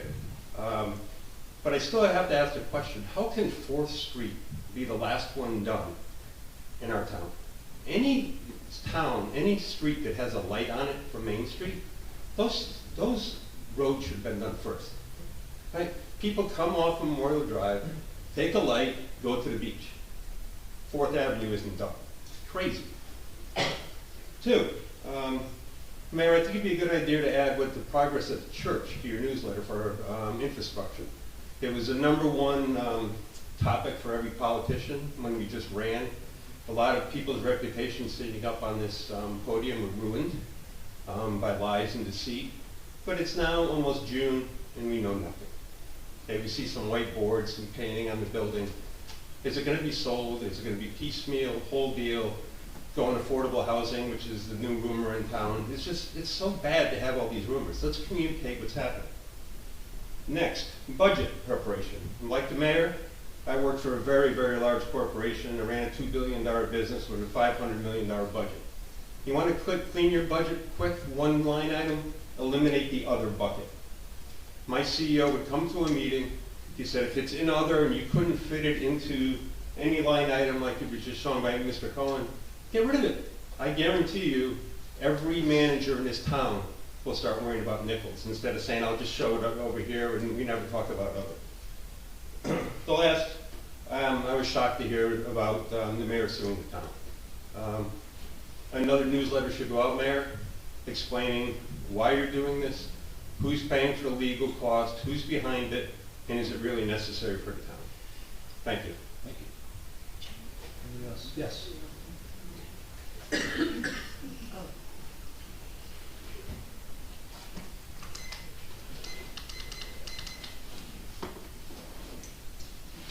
Hi, Mia Matasio for McCabe. I'm just feeling compelled to bring up the property again at 217 McCabe, Irvington Manor, which I see is on the executive agenda. And so hopefully we will get some answers on what's going on with that property soon. Meanwhile, I just wanted to once again bring up the dumpster situation. The dumpster that's been in front of the property for over a year now. The current dumpster, I think it's the 6th week now, where there's been no activity at the property. And it's like half of the debris, and people are throwing their dog droppings in there, dog poop bags in there. And every day there's just more and more of it. I walk by today and I kind of put your hand over your mouth if you walk by because it's just, there's a terrible, it smells. And I have little grandchildren now, I have to cross they're in a stroller, I cross the street, I don't even want to go by the dumpster. I'm just not understanding, we have a dumpster ordinance and it just seems that this property is not in compliance with the ordinance, and even though I'm told that she is in compliance, but I just feel, I'm hoping that soon you'll be able to communicate what's going on with that property. And also see if we can get rid of the dumpster. Thank you. Thank you. Yes.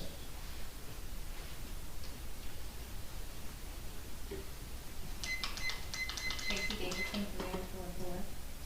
Mr. Mayor, I know this is probably not the council that you wanted, but it's the council that the residents voted for. And it is your responsibility now to work together with them to get compromise, to negotiate. We, the taxpayers, should not have to pay if you can't get that job done. I'm outraged that you would think that the taxpayers should have to pay for that. I don't think we should have to pay for that. I do think it is time for a change in government. I don't know if Mr. Cannon or Mr. Fehrenbach would be the one appropriate. What do you have to do? What do you have to do? The option on Mr. Charlie, there has to be a petition filed. There's two ways. To pass an ordinance, or a petition has to be filed with 20% of the registered voter signatures in the town. So the council And there would can be a pass an referendum. ordinance? I'm sorry, the council can pass an ordinance? So there has to be a. I'm sorry. We can actually frame a paragraph for you of what has to happen, because there's multiple steps in it. So we'll do that. We'll provide, we don't have all those answers, Councilman. I think Greg is in the middle of answering her, so why can't he just continue? Well, he's not. Well, I'd like to get it documented. So she gets to So, ordinance, petition. I'll give you my contact information, Mr. Cannon. We had a very nice demo on it for Red Bank, so. They just did this in Red Bank. And I would like to thank you, Councilman Weber, a couple of months back for the new year. You said something that proved very true for Point Pleasant, which is a big hotel chain might come into Bradley and build. And I think you were kind of mocked about it a little bit. And that's exactly what happened, because Wyndham is proposing at a 58-room boutique hotel. I don't know if that's a boutique hotel, but that's what they're proposing. So I would like to thank you for bringing that up and bringing that to me. Don't forget about Seaside. Yeah, true as well, yes, so thank you. And page. I think we have it. I'll see before the end of the meeting. Because Anyone else? Yes. My breakfast tomorrow.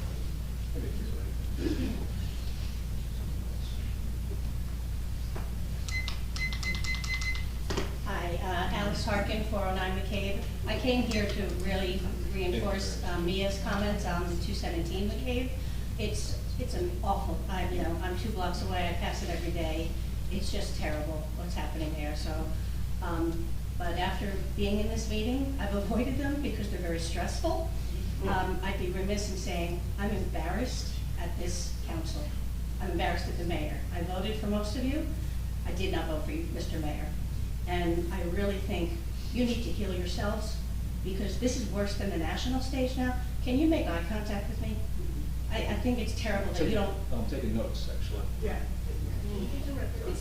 It's very disrespectful that you don't look at people when they're talking to you. I just need, I'm in business. I wouldn't have my job if I didn't do that. So I just think, what's going on here? You need to fix this. This is a 4,000 or 5,000 person town. This is worse than the national politics. I have people talking to me from other towns. They can't believe what's going on in Bradley Beach. I've lived here since 2016. I love this town. I want to die in this town, not anytime soon. August 23rd, 1963, we have a common year at least. Happy 60th. Yes. So fix it. It's embarrassing. Thank you. Thank you. Yes. Yes. Oh, me? Yes. Oh.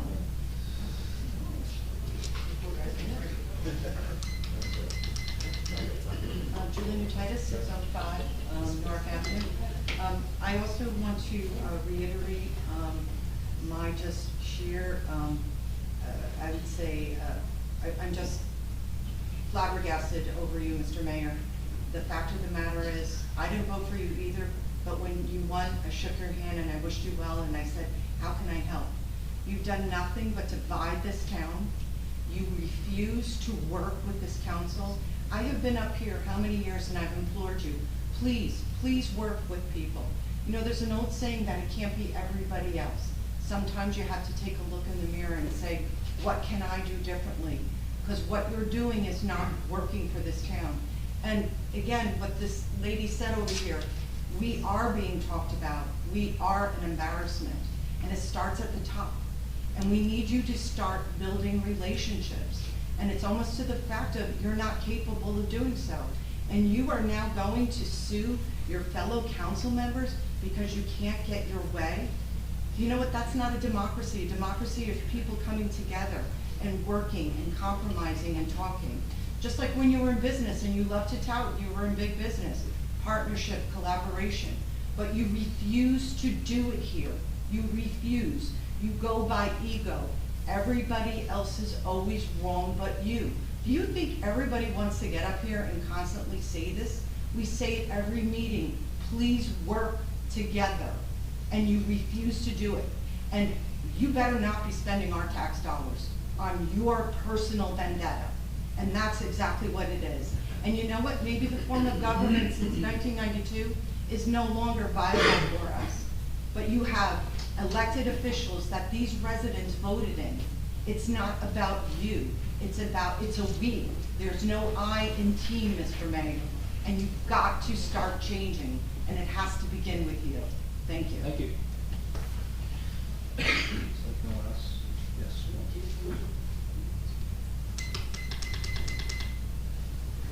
Dr. Tom McGuire, 610 Brindley Avenue.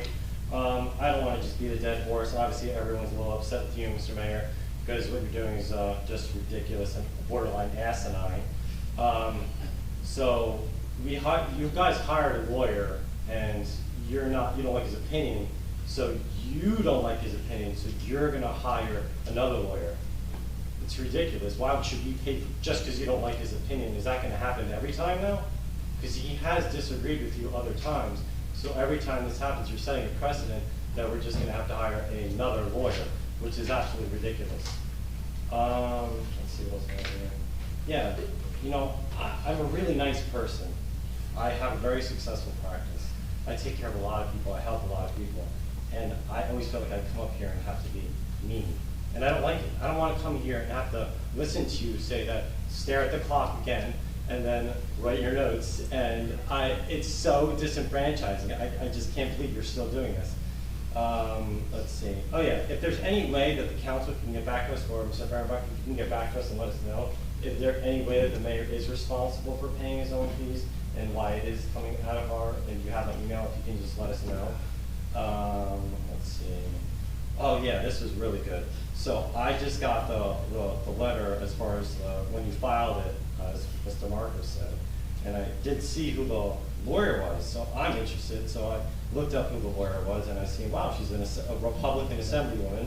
I was like, that's cool, okay, but then I looked in further. She's got a Facebook account. What, was there something I said wrong? No, he was just confused with a letter, and I said it was the correspondence. Correspondence, oh, I'm sorry. It's okay. Okay, but the letter, but I think what you were saying, how your name was mentioned in there too, like you're the lead person. And I was like, oh my gosh. So I looked up Ms. Flynn, and it was pretty interesting that her Facebook account, and she has a picture with our former BA on there. And I was just like, oh, this is interesting. So this is how Mayor Fox is working, by still possibly working with the BA and getting information for her. And that's a reach? That's a reach, I guess. So I guess I'll just post it on Facebook and let everyone else decide if that's a reach. But the optics don't look good. And I strongly urge, I don't know if it's possible here with our strong mayor on council, is there any way that we can make a motion for a vote of no confidence in our mayor? That'd be lovely, because obviously he's showing it every meeting that you guys have zero confidence in him. The public is showing that there's not much confidence. I haven't heard one person come up here and go, rah, rah, rah, the mayor's doing a fantastic job. None of the people that have voted for you, mayor, are here saying, oh, mayor, you're doing fantastic, such a good job. No one. It's kind of weird, don't you think? Usually you'll have some people here saying one thing, 50% saying that. You don't have any of that. So I really think if we can do a motion of no confidence or censure the mayor because of this ethical, I think it's an ethical thing. I think his ethics are down the tubes, and I think it's ridiculous. So if there's something that we can do to publicly put him on record, censure him, or get a vote of no confidence towards him, that would be lovely. And Mr. Fehrenbach, if there's any way that you can let me know if that's a possibility that we can do that, because I don't know if that is in this form of document. Thank you very much. Thank you. Yes.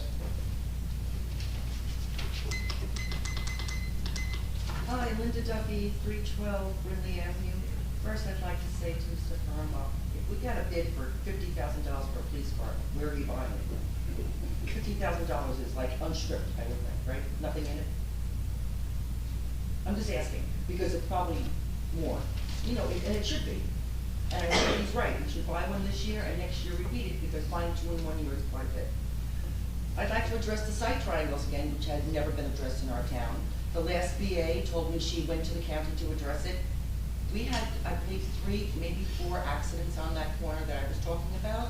There was no traffic study that I saw. They could have been there on the day that I was not home, but the site triangles within the borough need to be addressed because it's very dangerous, especially for the visitors that come here that are new to the area and don't understand logistics of like how to creep out, avoid it, go down from Main Street to Ocean, avoid the side streets.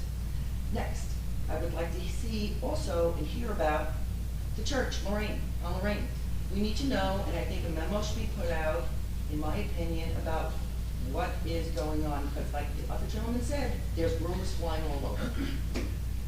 The other thing I'd like to talk about is the seniors. Okay, we get the Biazzi Center fixed. We do feel unwelcomed in the fire hall. And the group actually, very nicely, has grown to almost 30 people. So we would not fit in the Biazzi Center at all. So I think it's disrespectful for the town to have Courtney set up all the tables. She's a tiny little girl, and she has to set up all those tables by herself.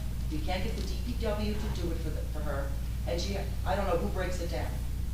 All right, and the last thing, the footbridge is lovely that goes across the lake, but I'm not so sure about those tension wires. They look dangerous. 2 children. They're going to be standing on them. There's a pretty good space underneath them. Little kids can fall through that. You know how kids are, they get into everything. And I would have liked to see more of them so they couldn't get through. It's also a hazard, they can cut themselves on it because everybody's barefooted in the summertime. They take off their flip-flops, they walk around. That to me is the thing. And the other thing I'd like to say is I agree with half the people that talked here about you, Mayor. I think something has to be done and work with the council. We need to get things done here. Thank you very much. Thank you. Okay, there's nobody on the board, so we will make a motion to go into executive session. Oh, I'm sorry. I thought everybody was done. I'm sorry.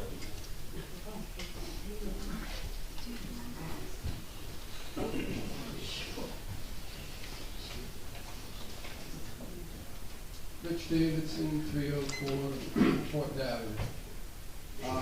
Just took some notes as the meeting went on tonight. So just a little brief history. I moved here in the early 70s after my father served in Vietnam. He was in the Marines 20 years. His name on the boards. I've been marketing this town since '86. And actually, I was part of the 1992 Charter Study Commission with Stephen Schuler, previous mayor was Leonard Riley, and I believe at that time Belmar was running a parallel path with Ken Pringle, and I think the previous mayor was Maria Hernandez. So just witnessing 5 mayors, I've never seen this town as divided, and the only reason for that is Larry Fox. You have a history since you've been a mayor of censoring Zoom meetings, attempting to censor public debates, giving council last-minute information, pushing for a vote, and now listening to Councilman Gubitosi, Councilwoman Noble. You have a history of hiring lawyers at taxpayers' dime. And apparently now on your 4th lawyer, because I guess the previous 3 realize you have no merit in your cases. So, again, I don't get up here much, but you can't hold your tongue forever. Also, you're campaigning, not for yourself obviously last year, but the council people. It's flagrant you were behind every part of this, to use these people as pawns to continue your dictatorship. You got one in, Meredith Austin. I came in open mind since January, but not personal, but just an observation. I'm a little disappointed. You're batting 100%, 1,000%, just riding Larry's coattails on every vote. I don't know if you educate yourself on each issue. So human nature, psychology 101 tells me one of 2 things. Either he made you promises last year, or there's something in the future that's going to happen. Time will tell. So that being said, we also realize you were behind the recall. I guess that's about it. And just, I guess, for future reference, would you prefer to be addressed as Mr. Mayor or Mr. Strong Mayor? Thank you. Thank you, Mayor. Council. Chief. Okay, I don't see any more hands, so we will. Oh, I'm sorry. I didn't see the hand, Rich. It looked like it was part of the backdrop. Sorry. Oh, yeah, Rich Deskins. Yes. Rich? Did I call? Yes. Okay, then I'm gonna take you off mute and just have my Facebook.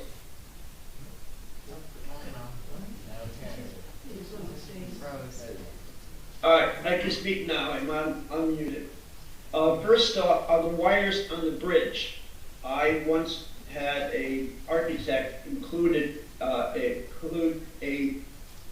railing on a system that we had in our house using those wires, and I was told it's against national building codes, because when you have wires there like that, children can use it as a stepladder. So that's something to think about. Shade Tree Commission, I heard some things tonight about revenue streams. and how good this is, and that's the way they set up their plan, and they have very high regard to the Shade Tree Committee and all the people that have been involved with it. It's nice to see that happening. It's nice to see trees going up in some places. Mr. Weber last week brought something up that I was a little disturbed in hearing, and that was that because of the fact that Main Street is sort of unkept by some of the business owners, even to the point where they cut trees down so it doesn't hinder people seeing their displays or what have you. And a lot of people don't think very highly of their businesses, even beyond the trees. So as a taxpayer, I dislike greatly the fact that there's a plan being talked about that we're going to pay for Main Street to take care of the trees, including pruning, I would assume. And I was told at one time that to prune a tree costs a little over $300 a pop. And I also heard that it can be done every 2 years. But you could have a lot of trees on Main Street. That's a lot of cost to be put on residents. Hey, what if you turn it around? What if we ask the businesses to put trees up? I can use a lot of trees. I have a huge deficit of trees on both sides of our property. I've got 200 feet of street the grass strips, and I've got exactly 2 trees that survived. Some have fallen down, cost a lot to fix them, just like it cost $10,000 for us to fix our sidewalks. Why wasn't the plan put in that all people who have sidewalks and some trip hazards that were, they still exist? In any event, the question I have is, typically the mayor reads off the various items on the agenda before a vote is made. And tonight, oddly enough, other people were reading these instead of the mayor. Mr. Mayor, do you hear me? Yeah, I'm listening. Okay. Anyway, in each of those items that were read for, before the vote was taken, was done by other council people. And each time, 3 of the council people voted in favor of it, and the other 2 council people abstained. I've never seen that happen. Could somebody please give me an explanation as to what went on? Because this apparently was set up ahead of time as if it were rehearsed. Could somebody give me any answers on that? Well, I will only speak for myself, and it's the same comment I gave before I abstained, that I found out during this meeting that I'm a named defendant in a lawsuit. I don't feel comfortable voting on something that I don't know the legal ramifications of for myself and others, so that is why I abstained. But I can only speak for myself. Thank you for saying that. And Mr. Mayor, do you feel the same way? I obviously didn't agree with and asked for a tabling of those motions, so that's why I abstained. Gee, thanks so much. You're welcome. Okay. We will move to adjourn and move into executive session. Do I have that second to adjourn and move to executive? Mr. Marco? Yes. Mr. Noble? Yes. Mr. Gubatose? Yes. Mr. Weber? Yes. Mayor Fox? Yes. Thank you, everybody. What's that?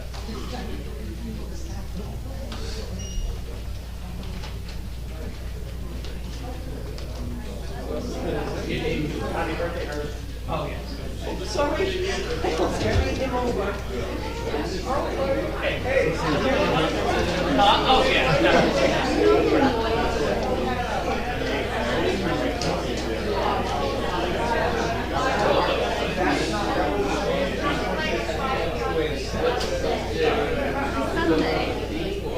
Sunday. Right.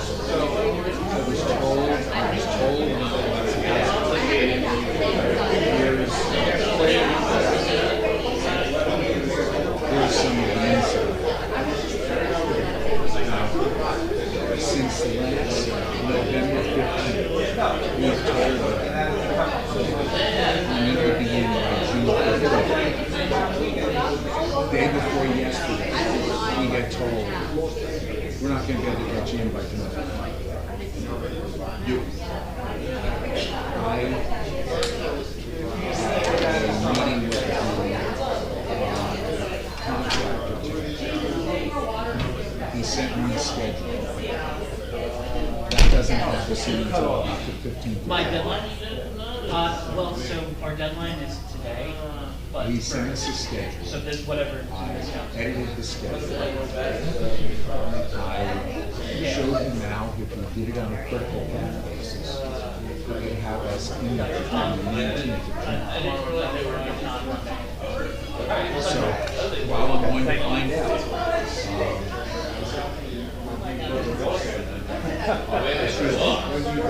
Thank you, Mayor. Have a good night. put it up for sale? I don't plan on putting it up for sale. All right. Oh, but I understand what you're saying, but I still don't plan on doing it. Boy, I think I should move to Aberdeen. I can tell you that I pretty much moved out of East Brunswick. So, I'm gonna be at the parade, I don't know if they're coming to the parade. We are, we'll have the Boy Scouts. That's for 8:30 parade. And then I'll be. Until I got into this thing. So, on Sunday,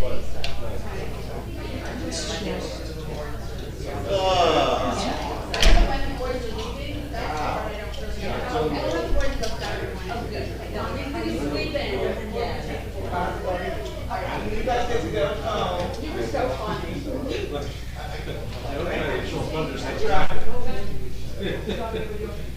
Maybe he's got a little more insight. I feel like I have a list for you. That's great. I'm sorry, what? I feel like I have a list for you, but I don't remember what it is. Good. I'll just get it. Let me just say, I don't need anything more on it. Of course, that's true. He's taking up almost my entire dance card. I know. You are a lovely dancer. I keep coming back for more. Sure.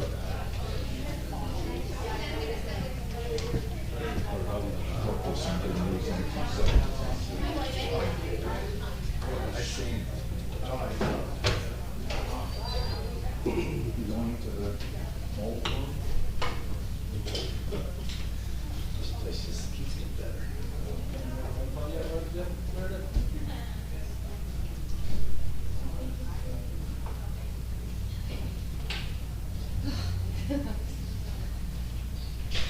Unbelievable.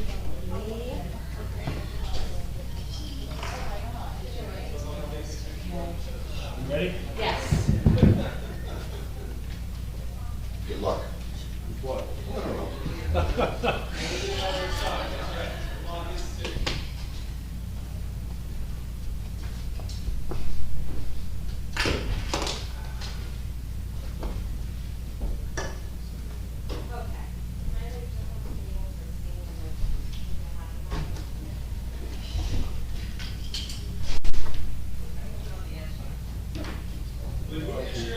You're about to say something. I sure am. It just doesn't take too long. We have everybody?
I can solve the rest of some time, because I'm down.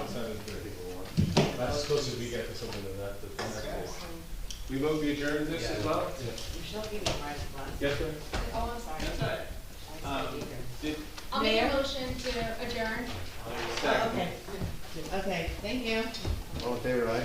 Bye. Oh, thank you. Thank you, everyone. Hey, look at this. 99. I want you to know this is the Thank earliest, you. I've always said of the new ones that I've attended. Everybody Really? did. Yes, thank you. Oh my God. Thank you. Thank you so much. See you later, Greg. Have a good night. Thanks, Yeah, Erica. she's Robert. You're Michelle's welcome. still back there. Yeah, she's still back there. She just stopped the, Oh, she's still here? Yep. Really?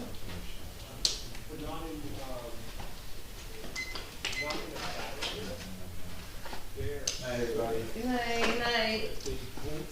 Hey, John, did you drive here? Yes.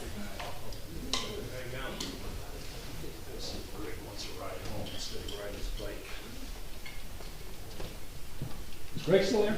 Yeah, he just went into his office. I just want to make sure. Yeah, I want to say Okay, you too, Meredith. Thank you.